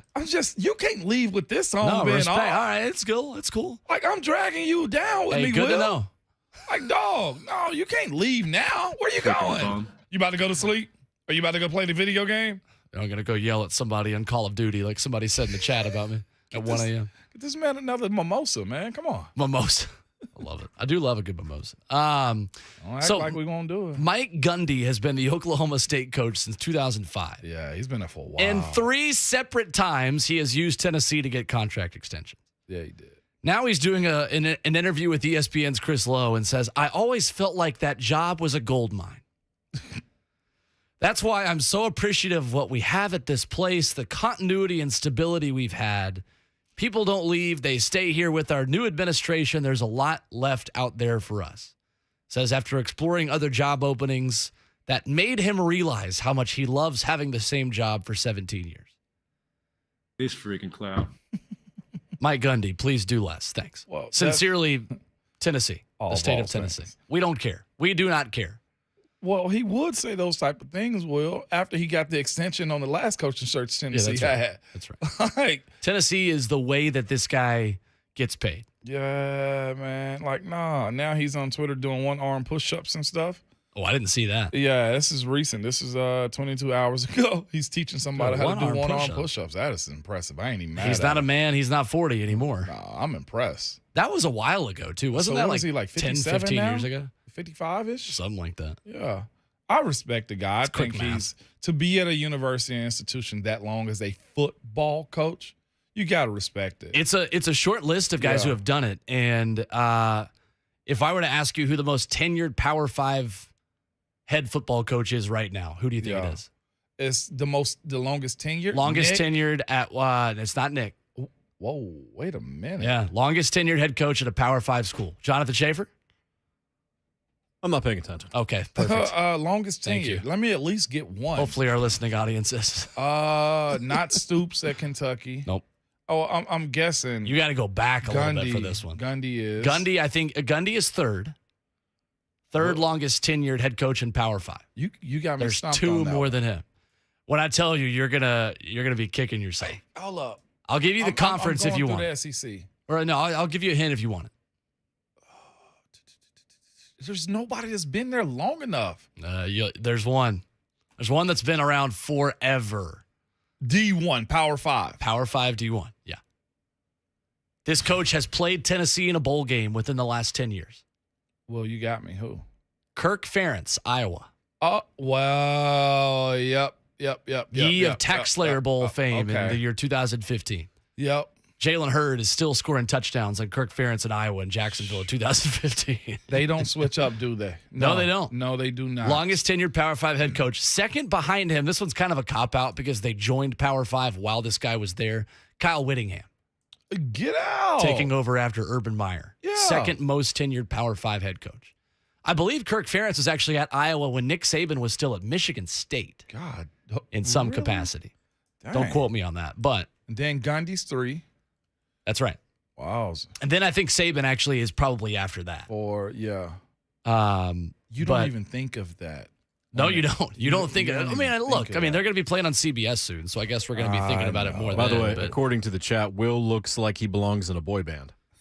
now that's actually true. I will embrace that one, considering the musical background that I have. That 3HL wanted me to just sing on demand the other day on the show, and I said, "Yeah, music stations down the hall. Y'all take care." They tried the big tap dance for me, Will. They got mad at me. They literally got mad at me. They were like, You gotta loosen up a little bit, man. You gotta start like, no, I don't. Just because I don't do what you say doesn't mean I gotta loosen up. Them nut Good jobs. Lord. They're running that show Respectfully. like a frat. Respectfully. Lonzo says Will looks like the guy that tutored Ramon in college. No, I was actually damn good in my class. See, I saw your the thing that transcript. I had, this was funny because, I was a student athlete at Tennessee when Joshua Dobbs was still there, and you had to have a certain amount of tutoring hours. You were a student and a runner. I know. That's a true. student athlete I was. might be that might be a stretch. My claim to fame is being the most unathletic athlete in the history of the Southeastern Conference. Not really an athlete. That's correct. And I would be sitting next to Joshua Dobbs in the Thornton Center doing tutoring because you have to have 5 tutoring sessions your freshman year, three to 5 that you have to have. Doesn't matter what your GPA was coming in, or if it's political science 101, you have to have a tutor. Yeah, you did. And so what you'd end up did. doing is you just sit there and do your homework, and your tutor would be like, "Hey man, you know what the Bill of Rights is? Can I sit here and do my law school homework?" You're like, "Yeah, dude, it's not that deep." But I'd be sitting there in these big study rooms, and I'd be looking over, and I'm doing what is the third article of the memorize the preamble of the Constitution. It's like things you really learned in 5th grade, but you got to learn again in political science 101. And I look over and Joshua Dobbs is doing senior level aerospace engineering homework on the whiteboard. And I'm like, oh, that guy needs a tutor. Yeah, no doubt. So I was not tutoring any of them because I was a broadcast major. Savage is defending his teammates through HL right now. I knew this was going to happen. He said you have no confidence, man. Said you better No be confidence. Hold on, let me finish what he said. Hey. And then he was like, we got to bring that up. He said you were out there bragging about your background and singing and couldn't sing. So don't disclose information and not do it, Will. I need to hear this angel voice. I thought Slay had just called in for a minute. He's probably going to if you keep this up. I'm capping. He said, don't come out. I'm day 2. I'm already starting Now fights with I other want to shows. see you dance too. Nobody wants to see that. I want to hear this angelic voice too. Are you like Will Ferrell and like Step Brothers? Who's to say? People talking. It's halftime of the show. Speaking of music, coming up in the next hour, we've got Voice of the Titans, Mike Keith. We're going to preview Titans and Bucs coming up this weekend. Maybe I'll start a fight with a different show. Buck Rising, you're next. 104.5 The Sun.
It is 8:02. Good morning. I'm Jonathan Schaefer from the Superbook.com Sports Desk. An eventful day Thursday at St. Thomas Sports Park. It was day 2 of joint practices between the Titans and the Bucs. A lot of us had him as the leader in the clubhouse to get in a scrap, and he did. Jeffery Simmons got into a little bit of an entanglement with Leonard Fournette near the end of practice. Meanwhile, Kyle Phillips and Caleb Farley had strong performances. The Bucs and Titans tomorrow night, Nissan Stadium, kickoff at 6.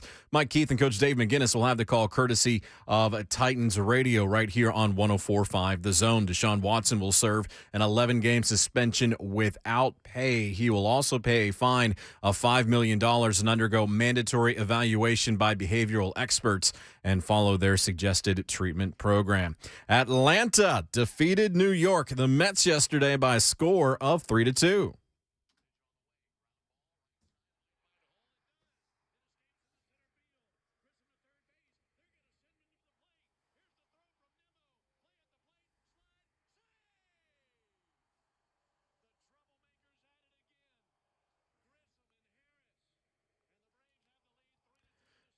Proved to be the game winner. Braves took 3 of 4 from the division-leading Mets. Nashville will be the host of the 2023 NHL Draft and the NHL Awards.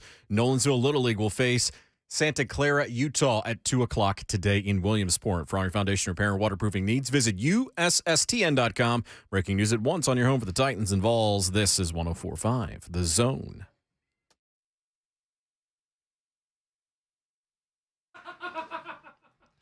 Start of the second half. It is the Friday edition. Ramon and Will on 104.5 The Zone. At Ramon and Will on Twitter. We are brought to you by All Four Seasons Garage Doors.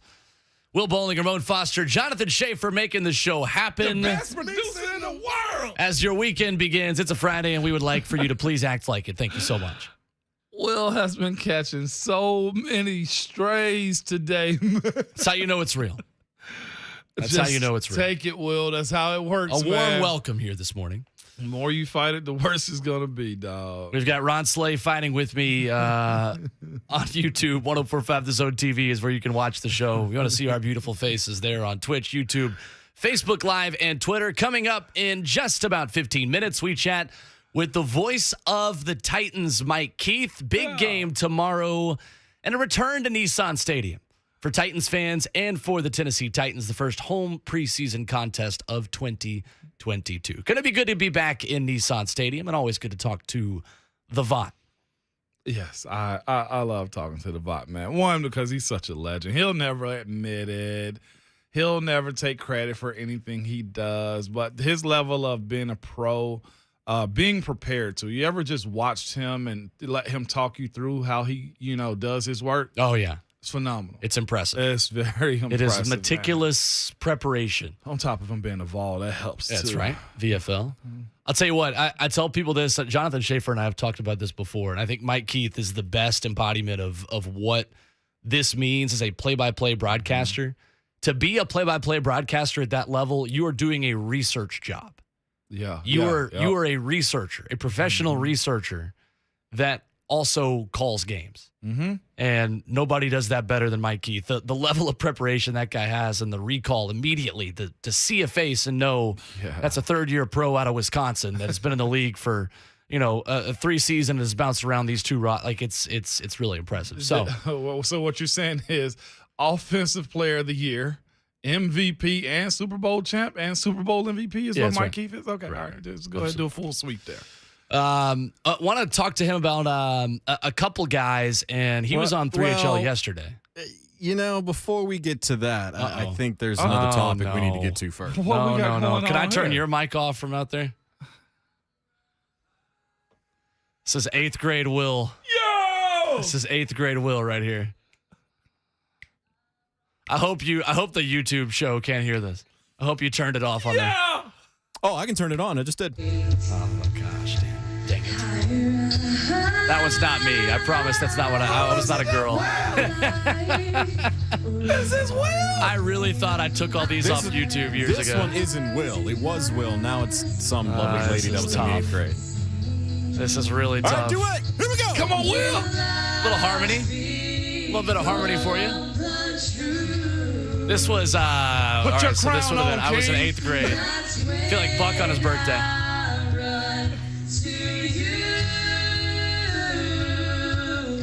Yeah, I never thought I would hear this ever for the rest of my life. That's pretty much it. Hey, no, don't you rush us out of there. Oh, Lord. Don't you rush us out of there. So all this started the other day. 3HL was on, and one of my old friends was watching the show on YouTube, and I popped on to talk about soccer. Brent had gone to his first Nashville SC game. And so they pop on there, and my buddy, shout out my guy, Jonah Reels, if you're out there listening, my guy from Brentwood Academy. He was a year older than me, and we were in. Yeah, thank you. Okay, wow, trying to be a nice guy, appreciate it. And we were in like the singing group at BA together. Like I did all the theater stuff. Like we're a very musical family. Yeah. And he like popped up and we're watching this show on YouTube and said like, "Oh, that's my guy Will. Like he's got pipes." Nice. And Brent was like, "Wait, what's up?"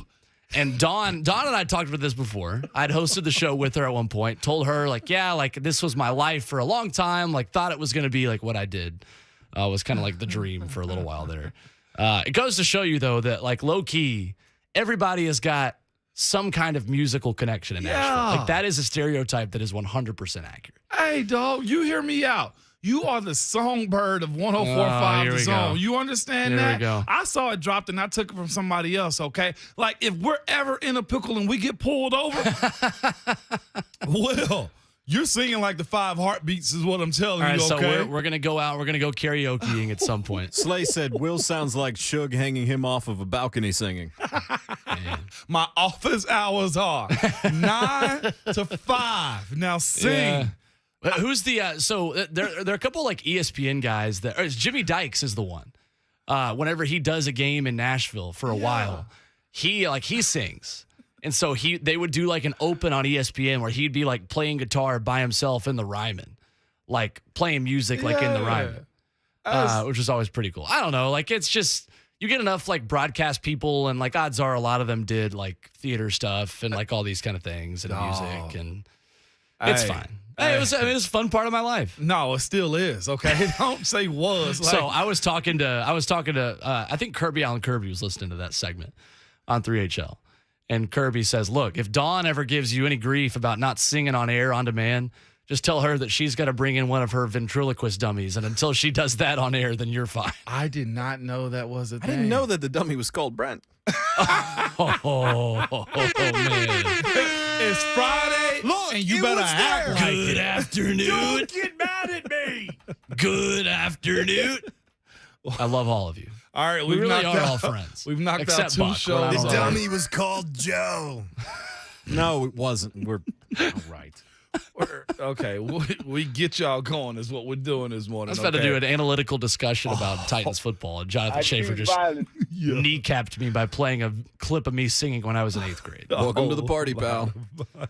There was a point. So like my like parents, I think like put that on their like YouTube page when I was a kid. Like, hey, my relatives wanted to like see like all this stuff, so they wanted to send it. And I swear I like hacked my parents' email when I was starting college. I was like, this cannot see the light of day anymore. So I like tried to hack their YouTube account and remove all these videos. And apparently I did not do a good enough job. You need to not say you hacked your parents' accounts, because if you're smart enough to do it, Will, you imagine what a real IT guy can do with those. Like, don't say that out loud. Ron Slay has exposed me now for telling the lies that I was telling this morning. Now, as he should, as is his right. Slay's I'm my guy. issuing a challenge. I am. We're here now. Okay. All right. It's football season about to get started. Yeah. Okay. You have a broadcast tonight. I do. With Gallatin and Mount Juliet. Okay. Yeah. Game of the week. It's starting to get it's getting tight around here, right? Real.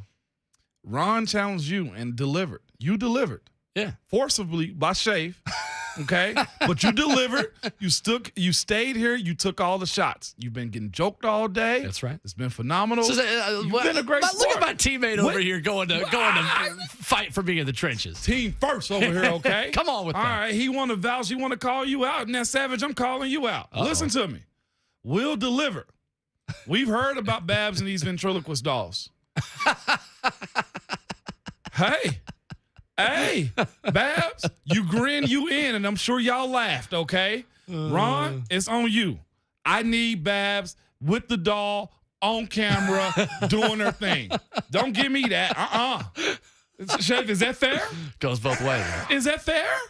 That's fair. She got to do a segment. Do the first segment in it. Or the last segment. Or they just find an old video like we did of me just one now. or the other has to happen. And throw it on the video stream. Buck has been doing his thing, working out. Yeah, I was gonna say what is Buck's hidden talent? Buck's already been doing Does Buck it. have a hidden talent? He walked by on he walked by Diana Rossini's broadcast with shorts on.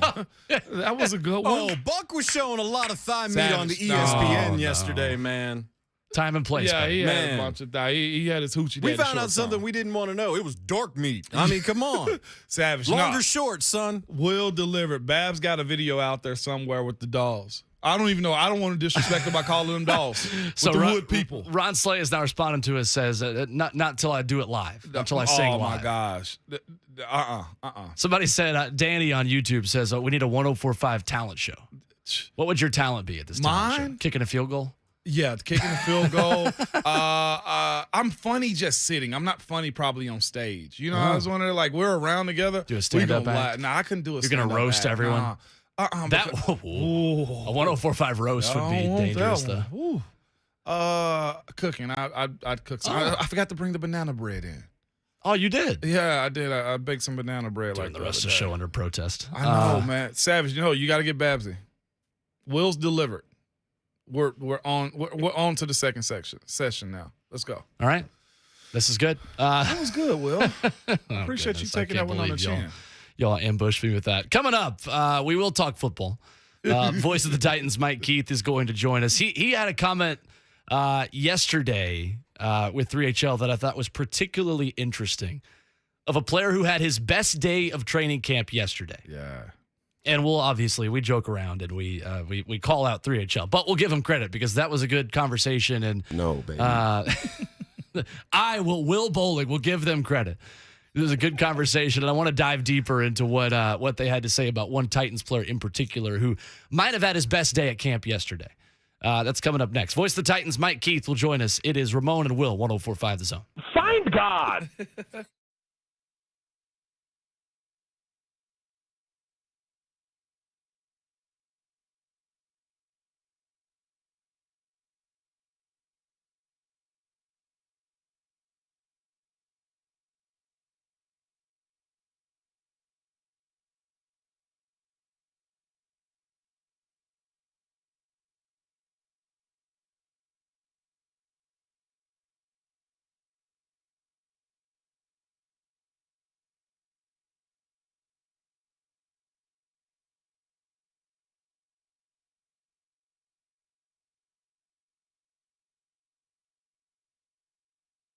Many reasons to custom order your new Ford from Two Rivers Ford. Number one is that you know you're going to get the best price in town. Two Rivers Ford has always sold below MSRP, and they have continued to do this even through the supply chain issues. At Two Rivers Ford, they've always believed in giving their customers a great, honest, upfront price, which is probably why Two Rivers Ford is now selling to the grandkids and great-grandkids of some of their original customers. The next reason is they have non-commissioned salespeople. At Two Rivers Ford, their salespeople are there to simply help you, not press you. So you can call them, text them, go out and kick the tires if you need to. You can spend as much time you want researching your vehicle. The Two Rivers Ford salespeople are paid to make sure that you have a great experience. And finally, Two Rivers Ford is locally owned. They've been around since 1983, and they take a lot of pride in being a part of this community. And if you're like me, you want to purchase from a local business that you know is going to be around to take care of you after that sale. They have an A+ rating from the Better Business Bureau. They've won Forbes President's Award more times than not as far as customer satisfaction go, and they're just great people, okay? So give my friends at Two Rivers Ford a call, toll-free 800-900-1000, or stop by and see them in Mount Juliet, just east of the airport, or online at tworiversford.com. Two Rivers Ford, powered by Ford, driven by people.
Ramona Will, 104.5 The Zone, brought to you by All Four Seasons Garage Doors here in Nashville.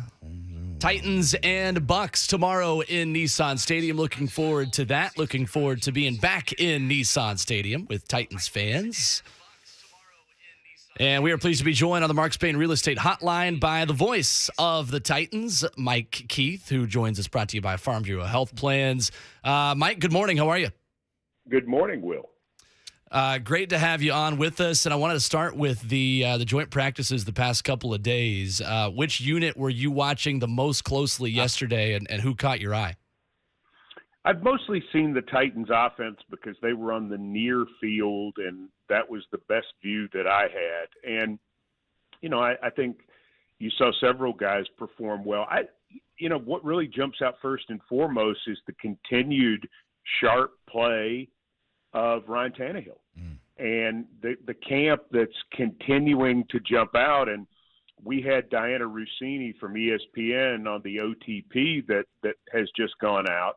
And she talked about the fact that she had heard tell of, the intensity and the urgency and the sharpness that he has played with. And she thought, well, that's, just nice talk. And then coming here and seeing it for herself, she went away feeling the same way. And I think that's what has been a storyline. Of course, Kyle Phillips has been a storyline, and that's been something that we've heard very consistently.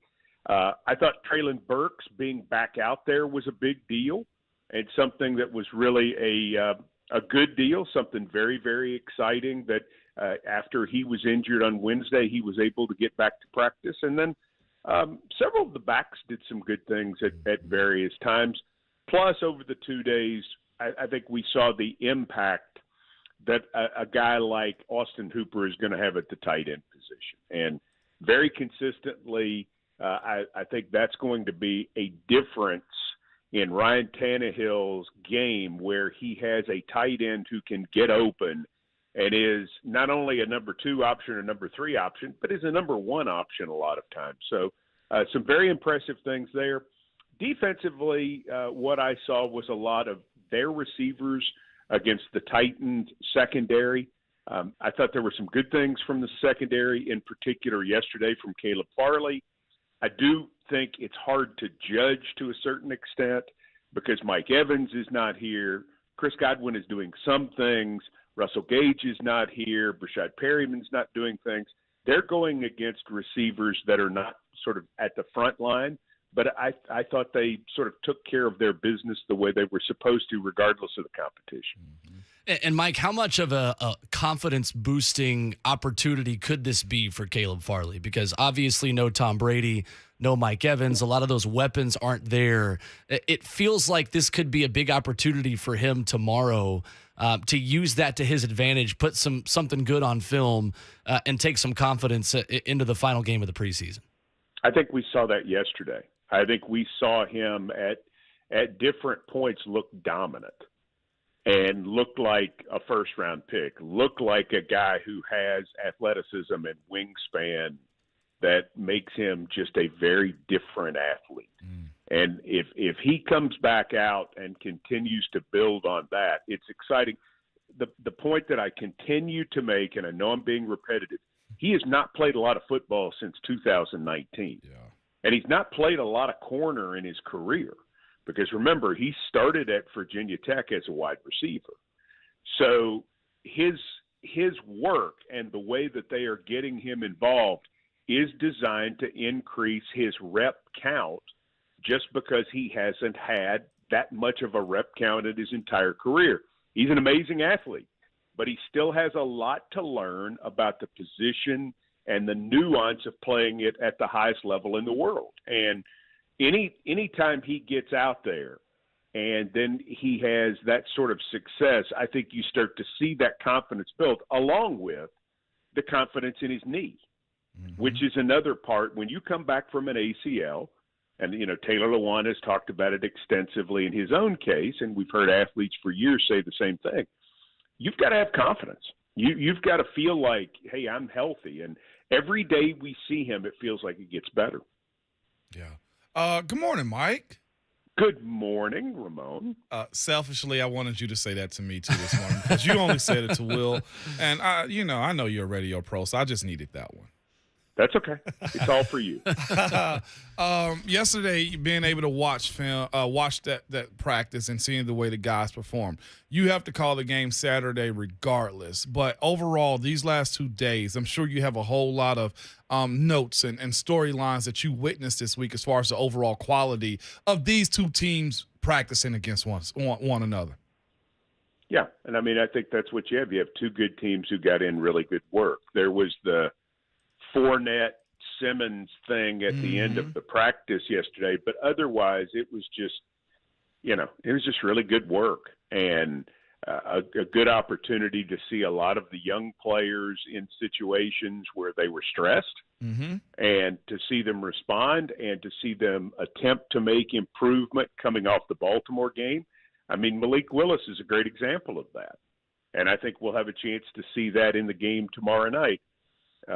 Buck Rising asked me yesterday, did I learn anything about the Titans from the 2 days? And the answer is really no.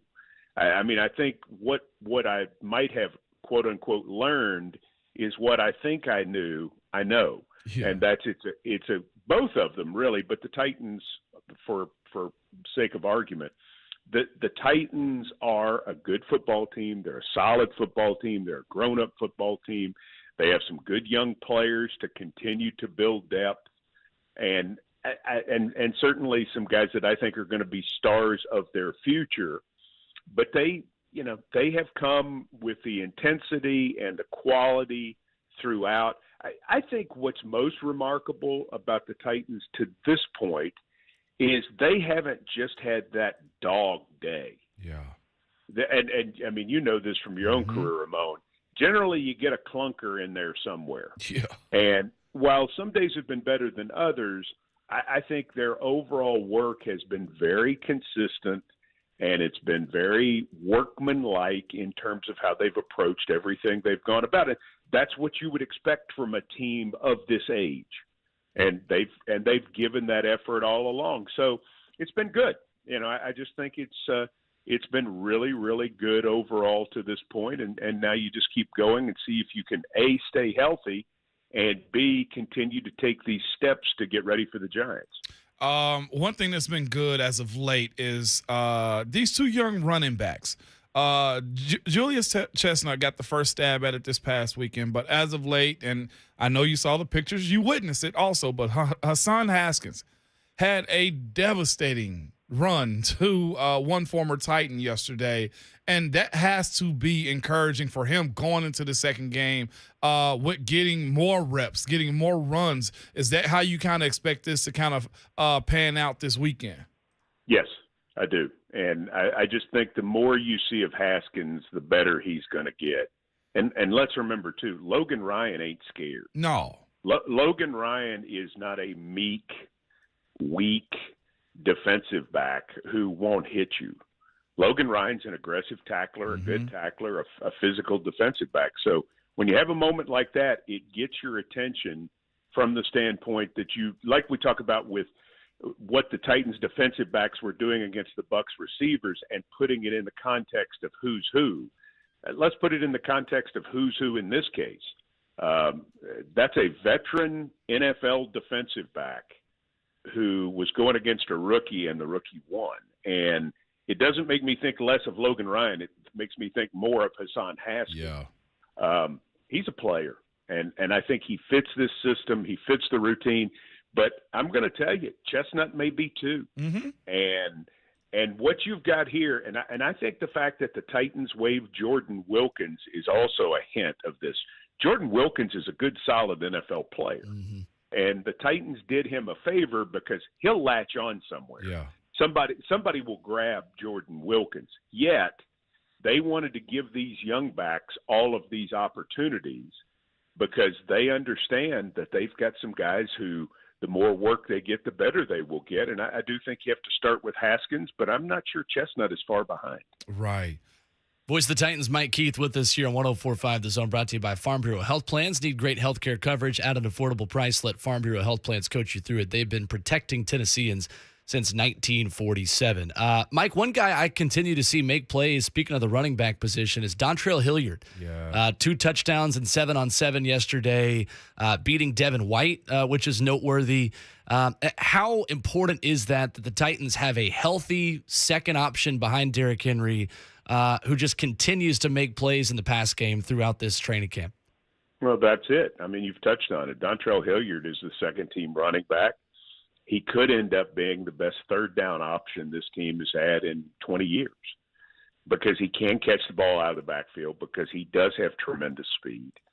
And he's a reliable player that I don't know that you're going to see him much in the preseason, because much like Derrick Henry, they know who he is. Mm-hmm. And having been here, he has proven it. And he does not make a lot of mental mistakes. He gives you some versatility, but he has more power than you would think at his size. And again, the breakaway speed, he is a 4.38 or something like that. We saw it at New England with the 68-yard run.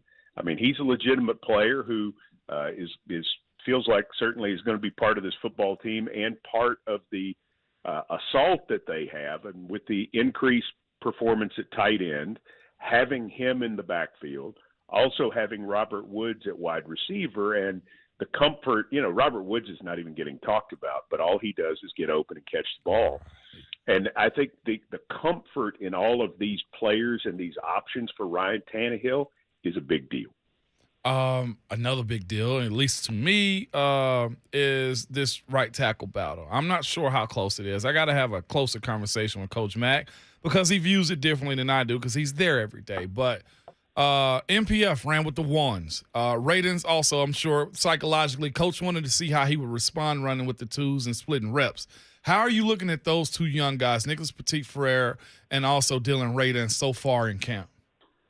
Radens took ones Wednesday, and I guess Nick took the ones yesterday. Mm-hmm. And so, I mean, they want to see him, and they want to see him compete. And, it'd be interesting to see what the Titans are going to do if they're in a position that Nate Davis can't go at right guard, who they will put in there.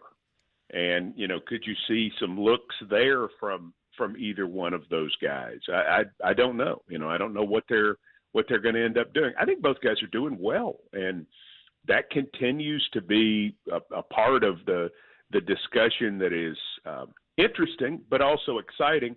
Radens has done very well in run blocking. Nick has done better, I think, maybe with the pass blocking. He's certainly the build for that with the long arms and the frame. They're both having to make improvements, but I think the results of both are good. And I think the fact that if it is close, I think that's really good news for the Titans. Mm-hmm. Yesterday, there was a lot of people out there that former Titans, Nick Mariani, you had Nate Washington, Coach Jeff Fisher was out there, a bunch of former players coming back. That fraternity is strong, Coach. It's really a cool thing, I'm sure, for you to see and meet people and get a chance to catch up with them. How was it seeing all of those socialites? And not just that, national networks also being at the Titans facility.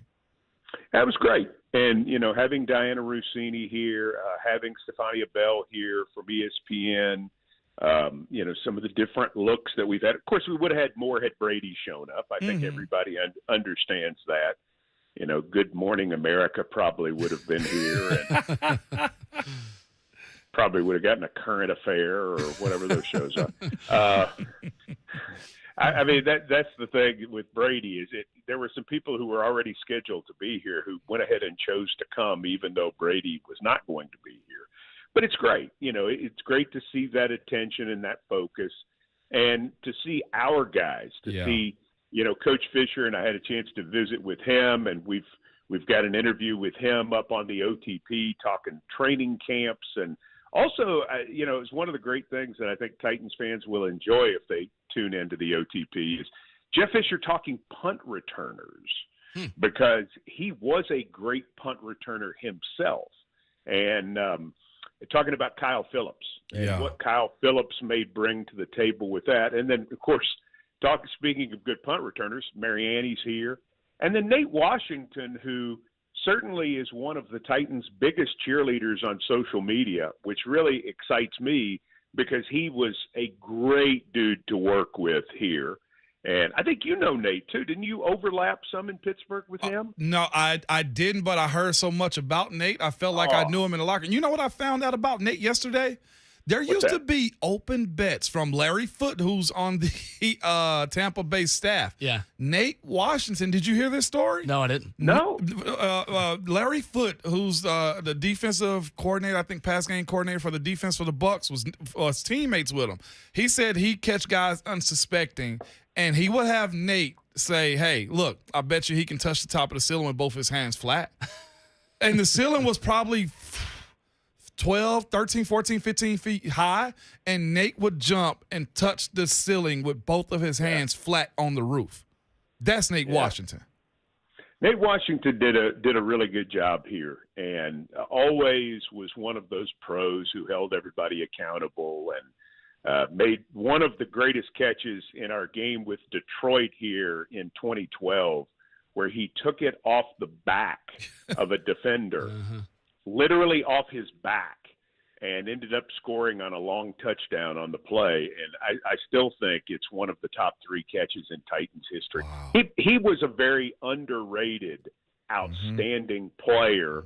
I would have loved to have seen him on this team because I think just like he excelled on a Pittsburgh Super Bowl winning team, his talents would have been better exploited on better teams.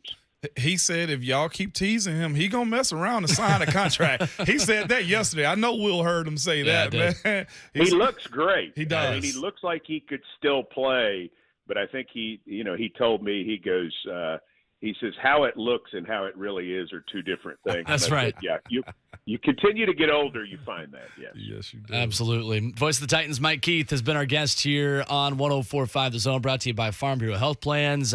Mike, looking forward to hearing tomorrow night. Thanks so much for the time, as always.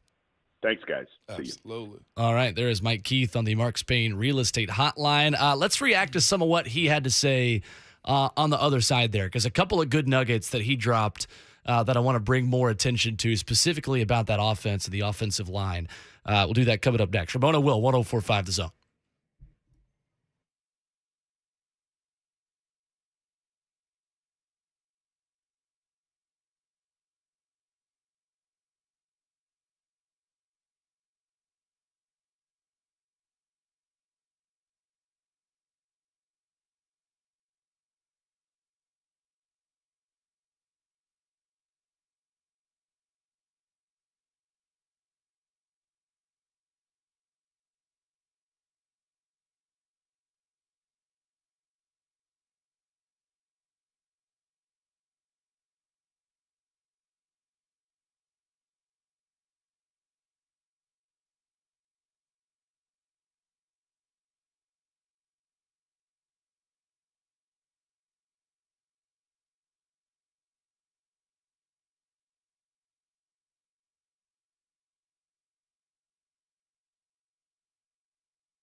Friday edition of the show. Ramona Will, 104.5 The Zone.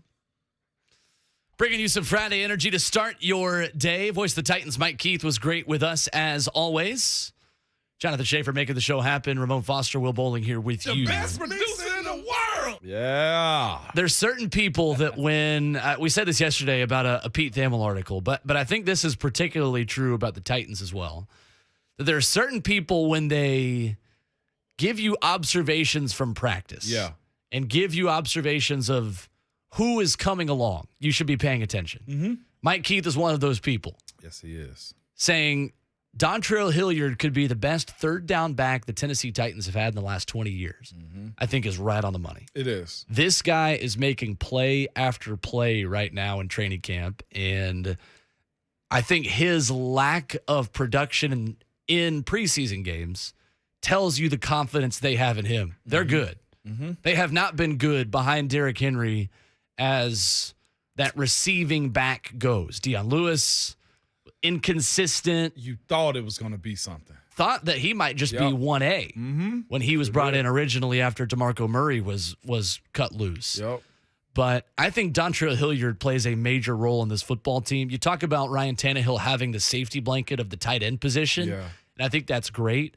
But I think him having the chemistry and the continuity with a receiving back that he is now familiar with, that isn't just coming off the street for week one, I think plays a really big role this year. It does. And if you have a guy that's been proving it in practice the way he has, with the ability to catch the ball, even if you line him up in the backfield, Will, and you think something's coming down the pipeline as far as him catching the ball, he can still run the ball. Even if you line him up in the outfield, in the backfield, and you shift him to a slot position to have a one-on-one with a linebacker, there's value in that too. He did that a little bit yesterday. Like, he was good at catching the ball. He was good at being aware of being in the end zone too. Right. That is another talent that he showed me yesterday. Is, look, it's one thing to catch the ball close to the end zone, but to run your route, be able to work the DB or work the linebacker to give you space at the front of the pylon.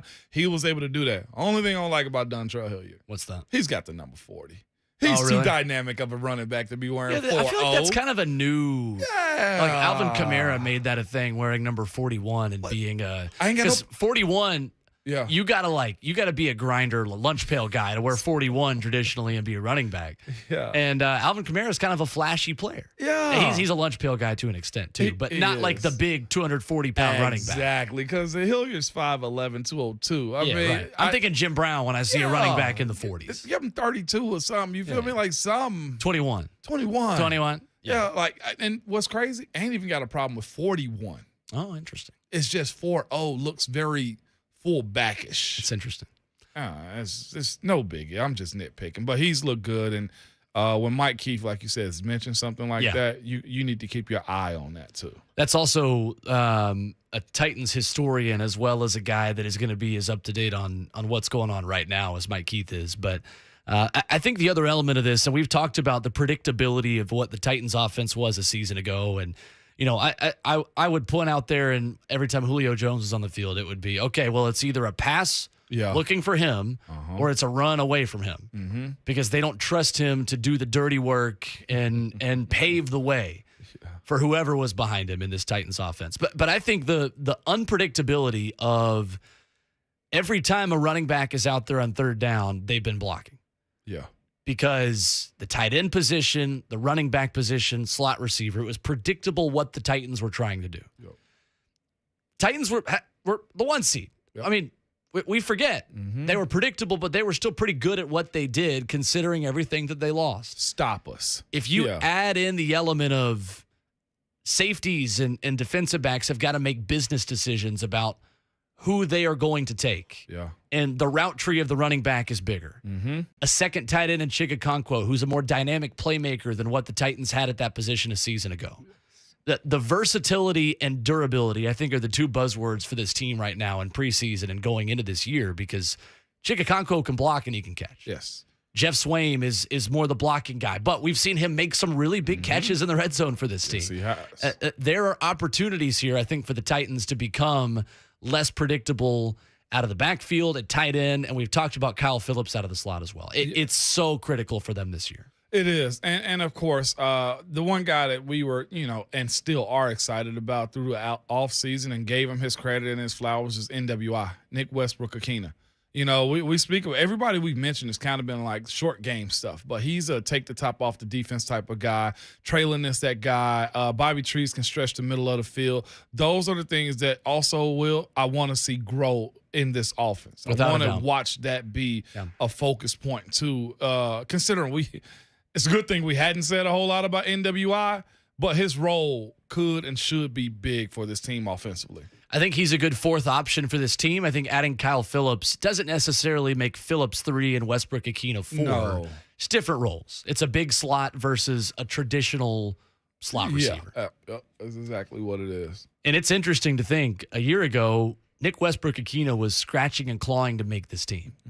And I think actually most of us who were at practice had Marcus Johnson and Chester Rogers ahead of him. Sure did. And he beat him out. Well, and made it with those guys really at the beginning, but was durable and stood the test of time. That's what I was going to say. You don't get this version of NWI if those guys don't get injured and he stays available and healthy. And that's what sports is, all about that type of opportunity, man. So good for him for taking it, and running with it. All right. Fourth quarter. Four's up, ladies and gentlemen. Fourth quarter of the week. So we're bringing a different level of energy for the final hour of the week. We got Ben Arthur of the Tennessean coming up at 9:20. We'll get his thoughts on where the Titans stand defensively heading into the preseason contest tomorrow night with Tampa. He's been watching the defense. We'll get his thoughts on Caleb Farley, Christian Fulton, Roger McCreary, and that entire unit. Fourth quarter coming up next. Show gets better as the game continues on 104.5 The Zone.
9:01, good morning. I'm Jonathan Schaefer from the Superbook.com Sports Desk. An eventful day Thursday at St. Thomas Sports Park. It was day 2 of joint practices between the Titans and Bucs.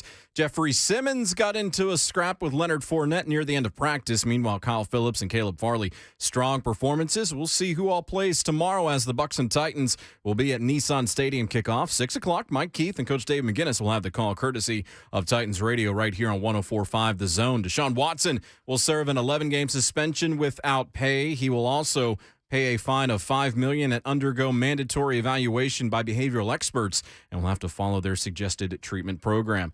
Braves over the Mets 3-2. They took 3 of 4 from the division-leading Mets in Atlanta, and Atlanta currently trails the Mets by 3.5 games for first place in the NL East. Nashville will be the host of the 2023 NHL Draft and the NHL Awards, and Nolensville Little League will face Santa Clara, Utah at 2 p.m. today in Williamsport. For foundation repair and waterproofing needs, visit USSTN.com. Breaking news at once on your home for the Titans and the Vols. This is 104.5 The Zone.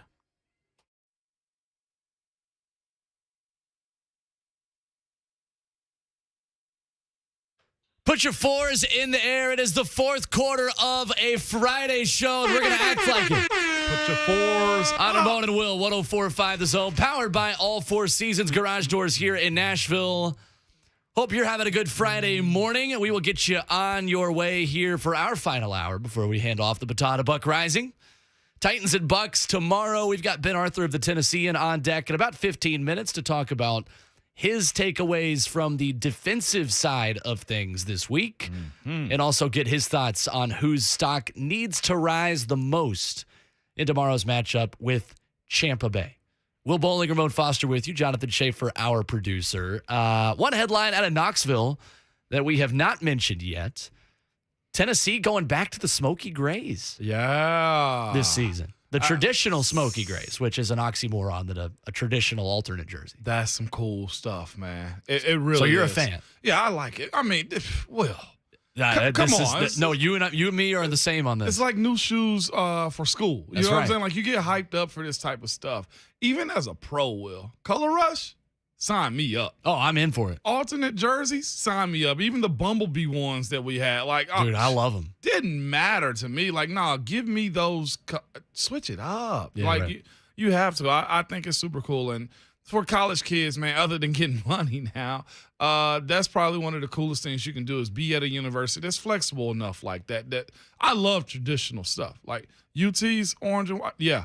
All the time. I feel like Tennessee does kind of have the best of both worlds. Yeah, they do. So I'm all for it. And I'll say this too, but it's just knowing it now. I knew it in college too. Being a Nike school means a lot too. Oh man, it was so nice. The flexibility that Nike has to do those alternate colors and stuff. Nice, man. It means something. You've heard it, haven't you? At UT? So my freshman year running track at Tennessee was the first year we were a Nike school. Yeah. And the first couple of years, though, I will say that you're with an apparel company, they treat you like a mid-major.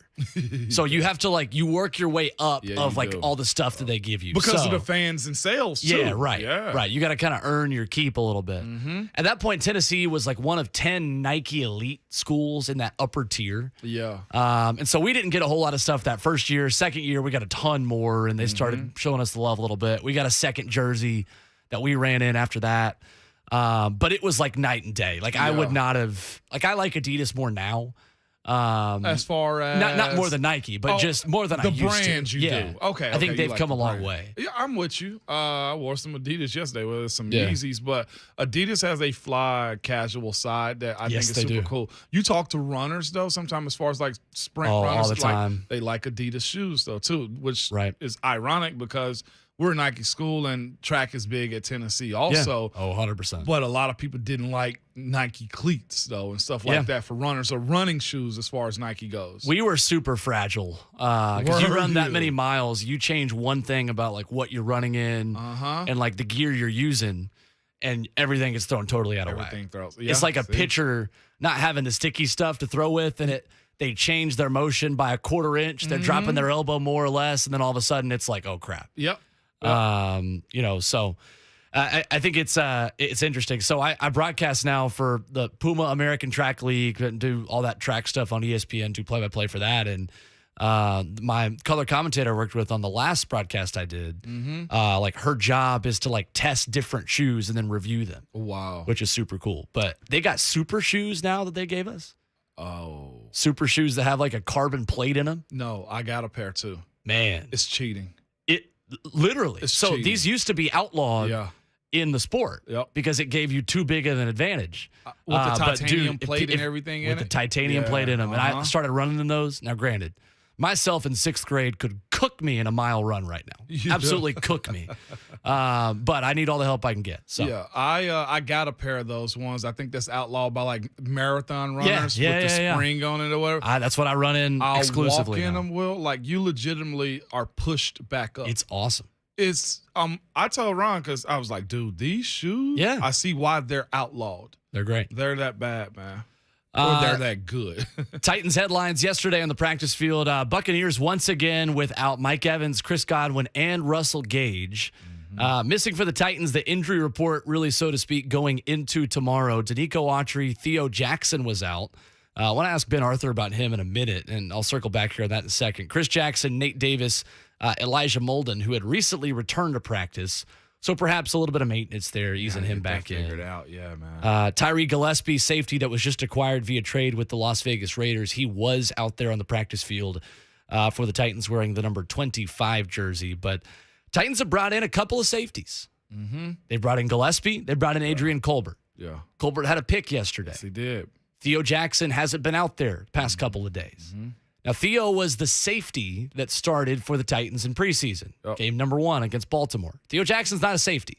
Right. But trying him out in different things, perhaps a third down safety, that big nickel look that they use. You know the old motto in the league, though, Will? Yeah. The more you can do, the longer you stay around. And Amani Hooker earned himself a base set starting role as this team's strong safety by being a third safety as a late round pick. Yeah. That's the way that he earned that reputation when the Titans moved on from Kenny Vaccaro and decided to go with Amani Hooker. Yep. I think Theo Jackson is a guy I thought had a more comfortable spot on this roster.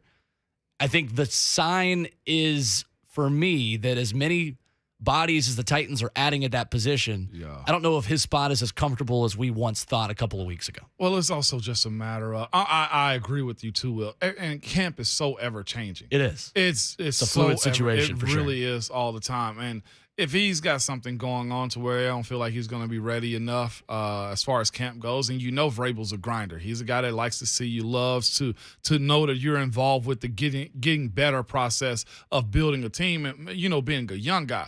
The knock against Theo is this. He's a late draft pick. It's easy to let go of a guy. If he doesn't play a whole lot in the preseason, you 100%. Release him. You can probably bring him back on practice squad. He did play well in that game, though, Will.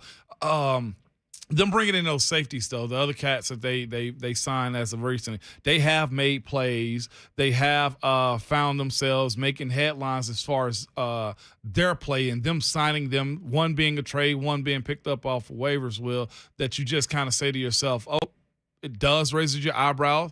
Their experience at that position, though, is crucial to the Titans' defense this year. And with the teams they're going to be playing, we went through what? The first 7 games of the season, not going to be easy, Will. Yeah. As far as just saying, all right, well, we got a break here. You know when you have breaks in the schedule a little bit. Yeah. But this first 6 weeks says, look, we got to make sure we got the best 11 guys out there. And if we do happen to have an injury come up or a guy that has to miss a game, there can't be drop-off. Right. You know, this Colts-Titans matchup, 2 times within the first 6 weeks or 7 weeks it is, but 6 games. 6 games of the season. Will. It's the way it was last year, too. You got to get going, man. You know, and not just that. You sprinkle that in with some AFC teams that you really got to position yourself well against. The Bills being one of those teams who is the Super Bowl favorite right now. The Raiders being another one of those teams that, look, when you play other divisions like the AFC West, you want to say, we either split with them or we won that series against their division. So if I'm the Titans, I'm trying to knock off the Raiders first, start off against the AFC West 1-0, and then you see everybody else after that. Kansas City's one, Denver's another, and then you got a late LA Chargers team as far as saying the AFC West, We either went 3-1 or 2-2 with you, but we're positioning ourselves so that we're not in that same conversation if it has to come down to wild card situations and stuff like that. So the season has so many different storylines, Will, that always seems to show its head as the season evolves. I agree. And look, I think that the Titans got a wake-up call last year in week 1 thanks to a guy that's going to be going up against the Titans O-line again in Chandler Jones. But look, there's not one unit that can start that slowly again like the line did last year and hurting this entire offense, as you know. So interested to see kind of what that secondary looks like. You brought up having the best 11 on the field. I think it's interesting right now how dynamic that secondary unit can be, because I think the best 11 is going to be different based on the profile of the wide receivers they're going to be playing against. I mean, you mentioned the AFC West. Tyreek Hill may not be there, but Devontae Adams is the best receiver in football to me right now. Still got to see him. Absolutely. And not just that, though. Well, let's speak about all of the starting quarterbacks in the AFC West. Come on. Even if they don't have the Tyreek or, one of the wide receivers going IR, as far as Denver's concerned, what's the guy's name, the wide receiver? Tim Patrick. Tim Patrick. He's on IR right now. But you still got to see Russ cooking. Okay. Always. Justin Herbert right now is, of course, everybody's looking at him like this kid's going to have a breakout year. He's on the candidates of guys with meteoric rises, for sure. You see what I'm saying? Like, you don't want him to have a breakout game against you. Patrick Mahomes is who Patrick is. Okay, and Derek Carr has more weapons of anybody in the league, I feel like, at this point. He's got a running game. His offensive line is a little sketchy, but he's got wide receivers too. And Josh McDaniels on a rinse and repeat cycle of you better get this right as a head coach.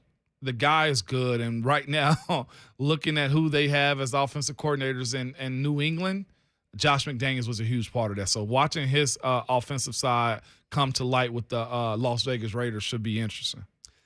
Coming up next, we chat with Ben Arthur of the Tennessean and get his takeaways on what he has seen the past few days between the Titans and Buccaneers. Plus, we asked the question in the opening hour of the show that I want to bring back up to Ben and get his thoughts on this too. Who most needs a breakout performance?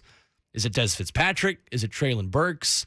Is it David Aneni, the guy we haven't talked about today, who had a really good day against Baltimore trying to replicate that performance? Ben Arthur coming up next. It is Ramon and Will, and as always, it's 104.5 The Zone.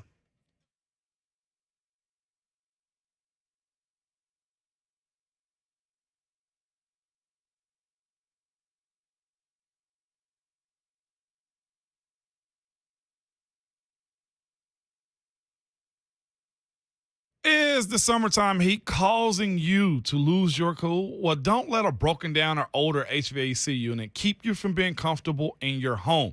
It's Ramon Foster. Now, have the heating and cooling company that can take care of all of your HVAC needs. They are Spring Hill Heating and Cooling. They offer free service calls with their repairs, plus low monthly payments on those repairs. And if you do need a new unit, Spring Hill Heating and Cooling offers 60 months, no interest financing. Plus, they can provide the financing for qualifying purchases and free estimates on replacement units. They also back their work with 10-year parts and labor warranties. So when the summer is at its hottest, they are at their best. Spring Hill Heating and Cooling, available anytime at springhillac.com.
Ramona Will, 104.5 The Zone.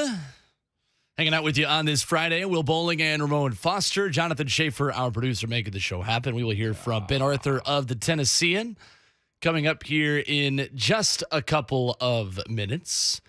We've also got Ramon Foster's keys to the game.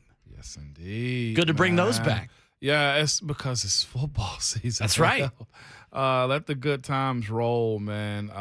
This will be a good weekend. The second showing, you want to see improvement, and I'll be tuned in and watching and hoping, one, everybody makes it out standing tall. That's first and foremost. Yep. But the mistakes and hiccups that you had this past game, correcting them, because it's just like men going from one year to the next as a pro. Sure. We need to see some improvement. You were a waist bender last time. Well, let's not do that this time. You didn't break on the ball well, let's make sure we break on the ball. The tackling, from the secondary to start the game last week. Me personally, not even being a defensive guy, I wasn't happy with that, Will. Yeah, sure.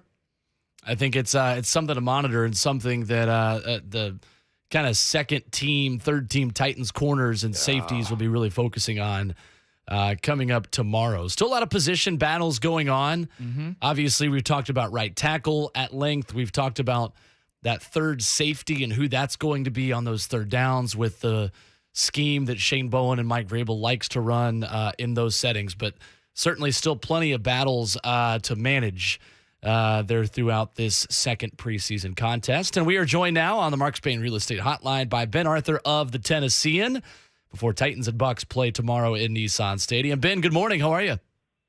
Good morning, fellas. How are you doing?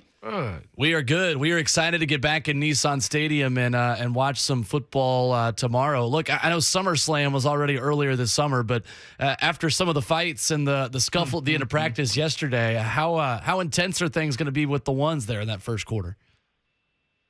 Yeah, I think, well, we're not quite sure how much of the ones we'll see in on Saturday against the Bucs. But, yeah, it could very well be intense. I mean, after 2 days of joint practices, the other side kind of maybe gets on your nerves a little bit. And I remember it kind of last year being the same thing. After the first day, it was pretty mild. And then that second day, there were like 4 or 5 scuffles. And so, just after 2 days of practicing against a different team, the intensity definitely ramps up. So there could be some chippiness, but yeah, it should be a good game, and I think the Bucs are probably kind of looking for a little bit of revenge. If you remember last year in the preseason, the Titans blew them out 34-3, so it was a rout, and a lot of the guys on that team are the same. So we shall see.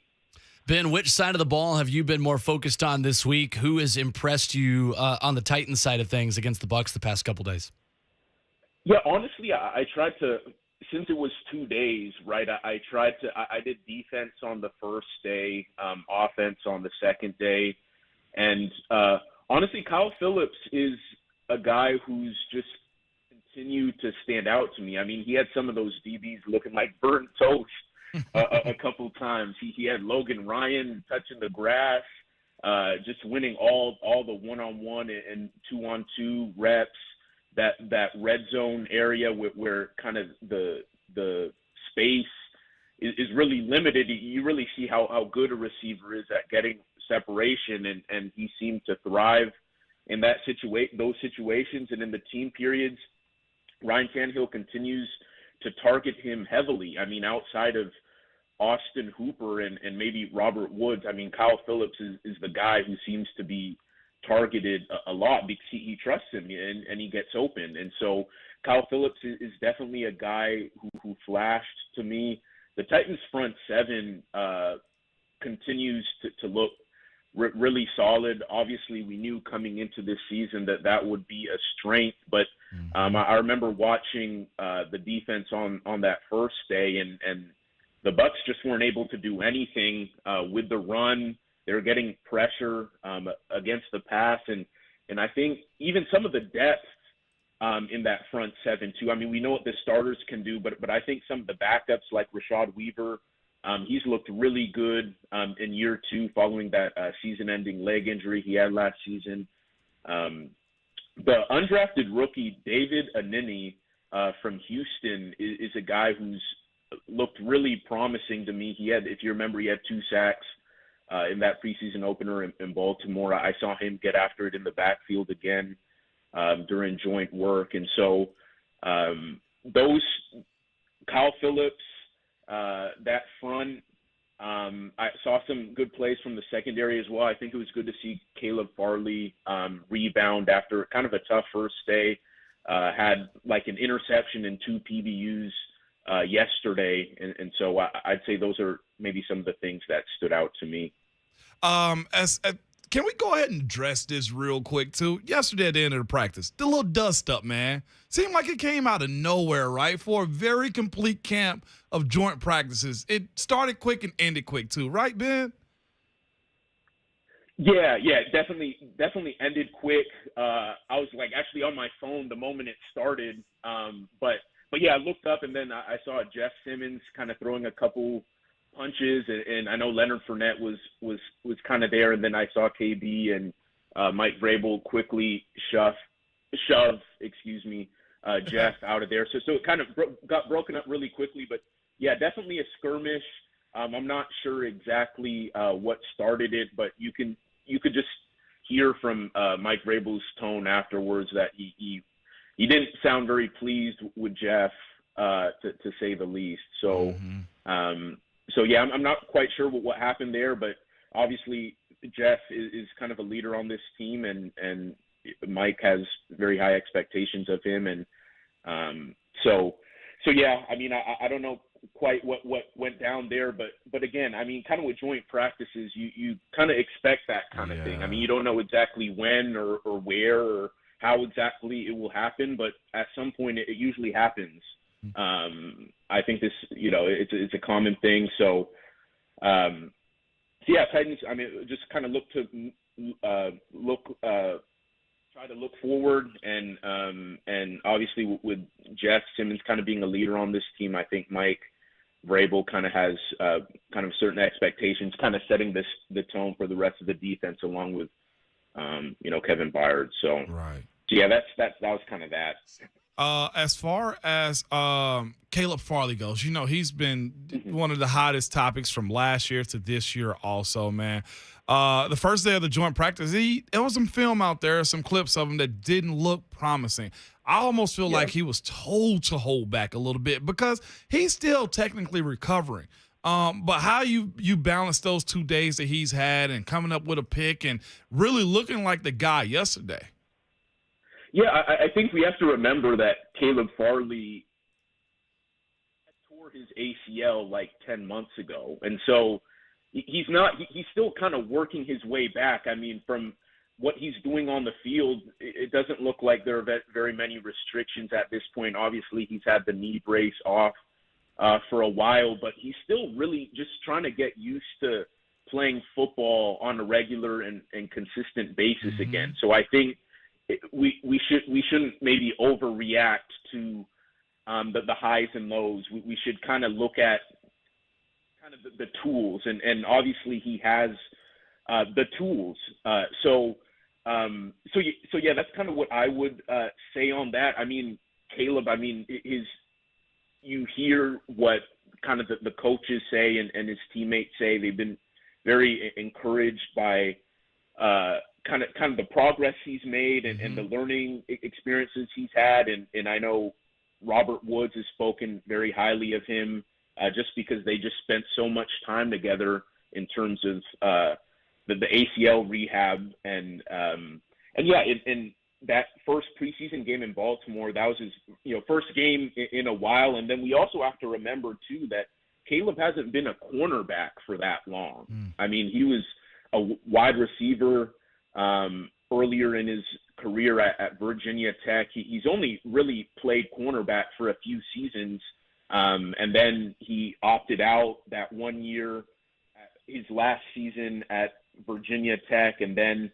kind of the back issues, and then misses 14 games last season. And so yeah, I think we need to continue to show patience with Caleb. but also understanding that kind of the tools are there, and he seems to have the desire to want to be good. And so I think with Caleb, you kind of have to look at the long term, I think, and not maybe get so caught up in, oh my gosh, he didn't look that great today, and oh my gosh, he looked incredible today. Like, I think that's going to come because he's still not only just continuing to grow as a cornerback, but also trying to get back to what he was before the injury. We're joined by Ben Arthur, Titans reporter for the Tennessean. And Ben, yesterday, well, since the past game, Coach Vrabel kind of has challenged Malik. And if you saw the practices, you saw him stay in the pocket. I thought the OL did a good job of making the umbrella around him. But if that's his challenge this week with live bullets, man, are you a little worried with his, getting the ball out through his progressions? Or it's, he'll go back to the old him as far as, using what he knows best, and that's his legs? Yeah, I mean, I think it's good. It's just another test for him, right? I mean, yeah. Mike Vrabel, Pat O'Hara, Todd Downing. I mean, this is what everyone knows he needs to focus on it, and we know that he kind of has this incredible strength in his back pocket, ability to just make something happen with his legs when a play breaks down or whatever, and make a big scramble. But the Titans really want him to kind of go through those progressions, his first, second, third read, whatever, and getting the ball out on time and with accuracy. And so I think that's going to be the test for Malik, right? We kind of saw what he was able to do with his legs, and then Vrabel pulled him because he wasn't really throwing the ball as much as they wanted him to, because that's been one of the goals in his development. And so I think we should all expect Malik, or at least the coaches want Malik to throw the ball more, right? And to really see that he can run the Titans' offensive system. And so, like, can you make progress from that first preseason game to the second preseason game? And Vrabel was very honest in the fact that he's kind of eating into Logan Woodside's reps at this point, that he's getting a lot of reps at practice. The Titans really want to see how quickly he can develop. So yeah, I think that's gonna be what we're watching for, right? Is he gonna be able to stick through in the pocket and trust what he's seeing, and really tying that whole conversation about tying his feet to what he's seeing in terms of his reads, versus just kind of bailing out of the pocket at times and using the legs. That balance, that delicate balance, is what we're going to be eyeing in how he kind of makes strides from that first preseason game. So yeah, I'm not quite sure what we're going to see, but I know that the Titans, I wouldn't be surprised to see Malik start again, and I wouldn't be surprised to see him play maybe even longer than he did in Baltimore, just because Mike Vrabel, the offensive coaching staff, want to see Malik make strides in those departments. Well, and Ben, too, I think the interesting element to this, too, is that there are wide receiver position battles going on right now, too, and Mike Vrabel and his coaching staff need the quarterback to throw the ball to receivers to see if they can make this team, right? I mean, do you feel like there could be a more stern conversation or a quicker hook, perhaps, from Mike Vrabel, or going back and forth between the two quarterbacks, just in order to kind of hammer that home? Like, look, dude, like, you got to help us evaluate these wide receivers. Yeah, that's a great point. I mean, there's so many guys that we need to see looks from, because apart from that whole battle, I mean, what the wide receiver depth, what it's going to look like for the Titans has been one of the biggest questions about the offense entering this season. I mean, they obviously lost AJ, and you have the top of the room with kind of Robert Woods and Treylon Burks and those guys, but the depth that was one of the biggest issues last season, right? Not being able to maybe win against man coverage and stuff like that. And there's a lot of young guys in that room, a lot of new faces, a lot of guys who need to prove themselves, right? Like Des Fitzpatrick, who's had a really quiet training camp Racy McMath has kind of made strides in practices, but the Titans want to continue to see more of him. There are guys like Terry Godwin who've made some nice plays in practices, Reggie Roberson, guys like that. Yeah, we want to see those guys get looks, get targets, see them make contested catches, yards after the catch. All those things we can't see if they're not getting the ball. And so with asking kind of Malik to throw the ball more and things like that, it helps the whole evaluation of the offense, a group that really needs to be a lot better than it was last year.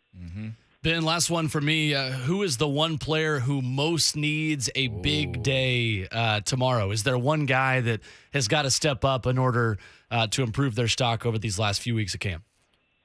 Yeah, I would just kind of go back to what I was just saying. Des Fitzpatrick. I mean, here's a guy who was cut from the initial 53-man roster last year, spent a lot of time on the practice squad, and the Titans have talked so much about how he's shown growth in his maturity, and I remember Ryan Tannehill saying he's kind of embracing the little details more, but he hasn't really flashed a whole lot in training camp. He didn't really do much of anything in the preseason opener. If I remember correctly, he was targeted like 4 times, only had 1 catch.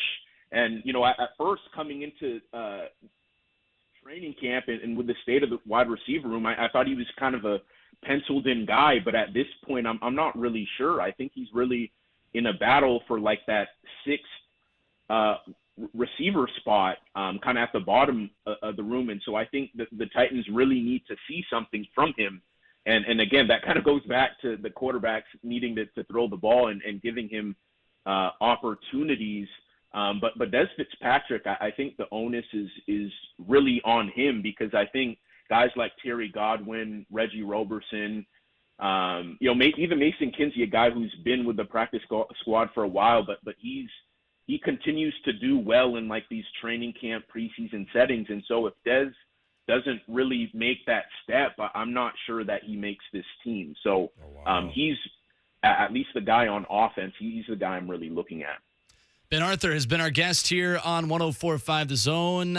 Great stuff as always, Ben. Appreciate the time, and we will talk soon. Absolutely. Sounds good. Thank you guys for having me. All right, there's Ben Arthur of the Tennessean on the Mark Spain Real Estate Hotline.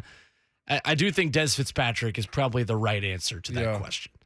Yeah, I do too. He's the guy that can probably change his stock the most one direction or the other. Because the guys I'm speaking of, to your point, are guys that are probably going to make the team already. For sure. So that's a tough place to be into as a guy is necessary, Yeah. I was in a position like that once, Will. At least mentally, I thought I was.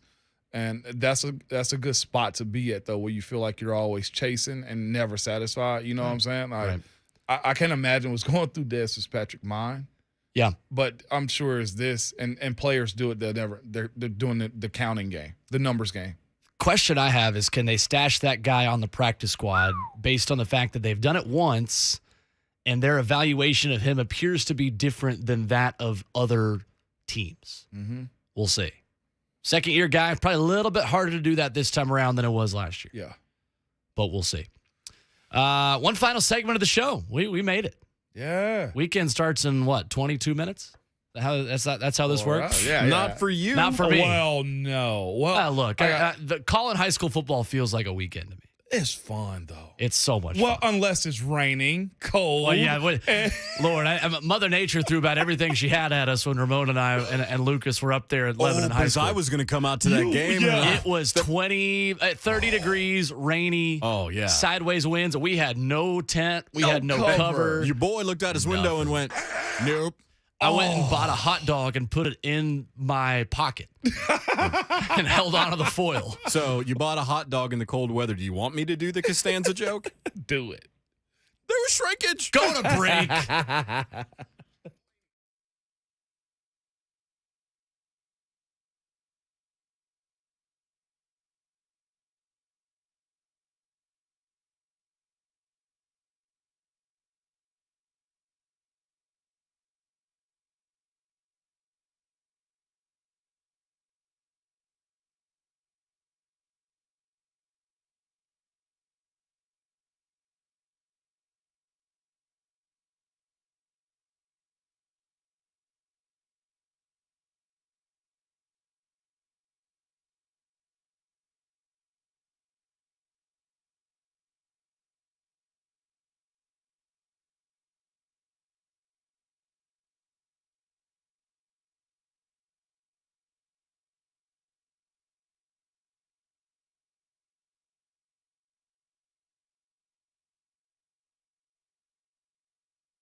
Look, we started the show with it. We're going to end the show with it.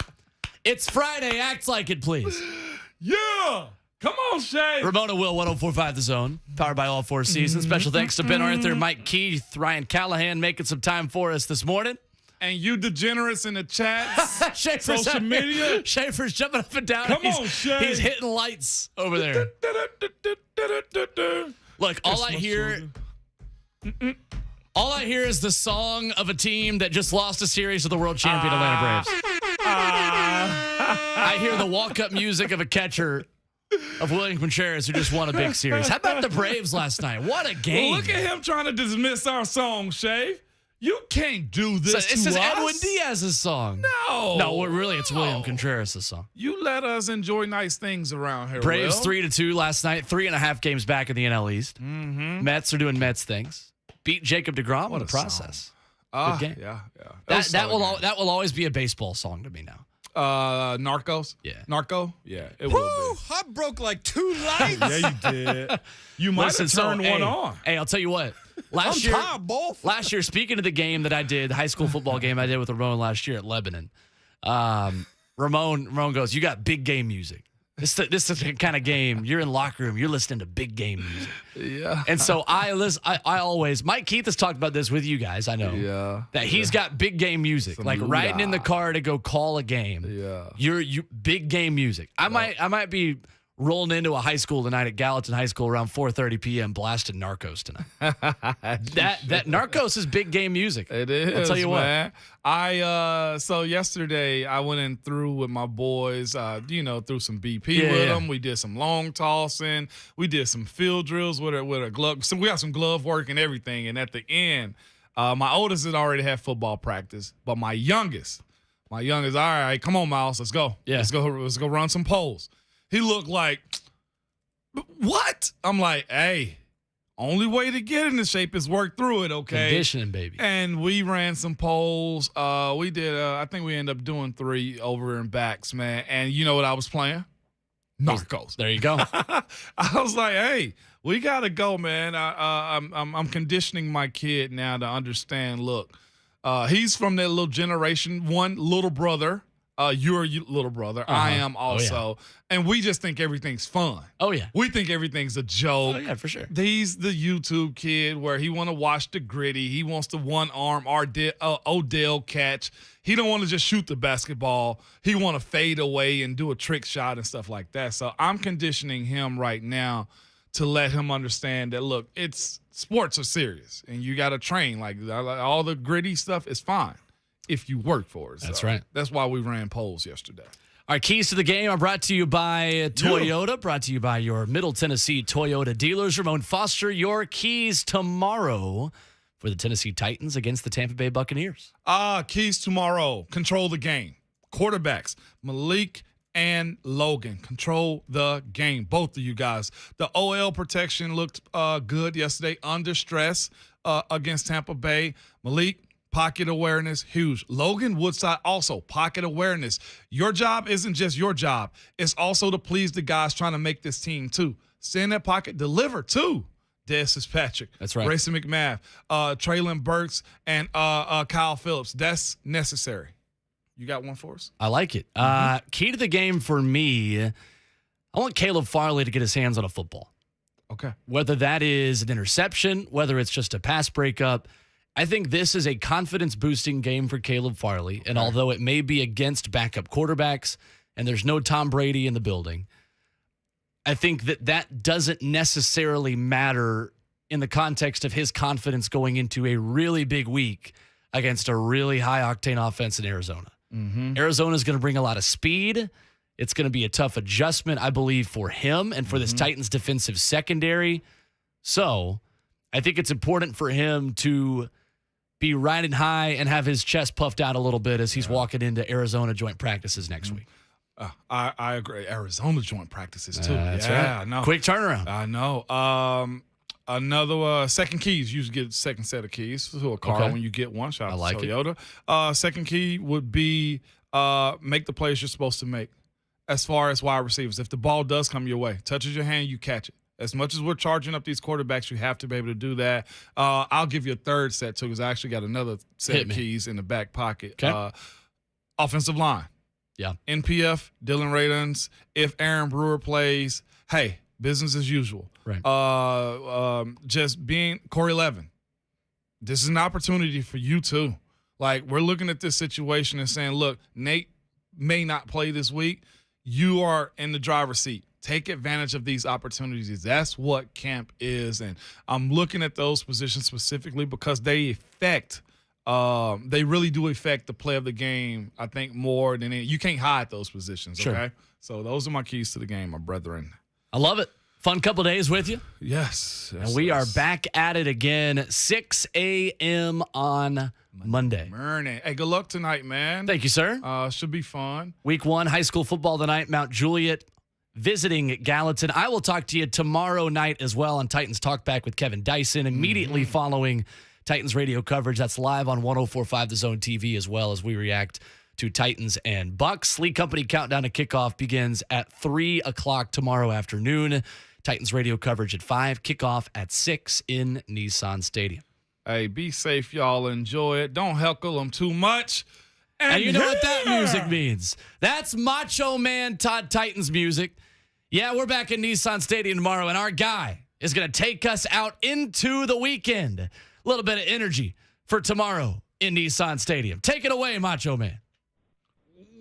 Oh, yeah! Tomorrow night, Nissan Stadium. Yeah, Tampa Bay Buccaneers. Yeah, and let me apologize right now for absolutely nothing that's going to happen on Saturday night, because we are going to beat the brakes off you just like we've been doing all week long. Yeah, we know why Tom Brady didn't make the trip. It's not personal. It's out of fear, because the Titans are going to peel back one more layer of that onion. Yeah, and you're going to be crying with your tail tucked between your legs heading back to Tampa, because the Titans are just now getting revved up. They're just getting warmed up, and it's time to tighten up. Dig it!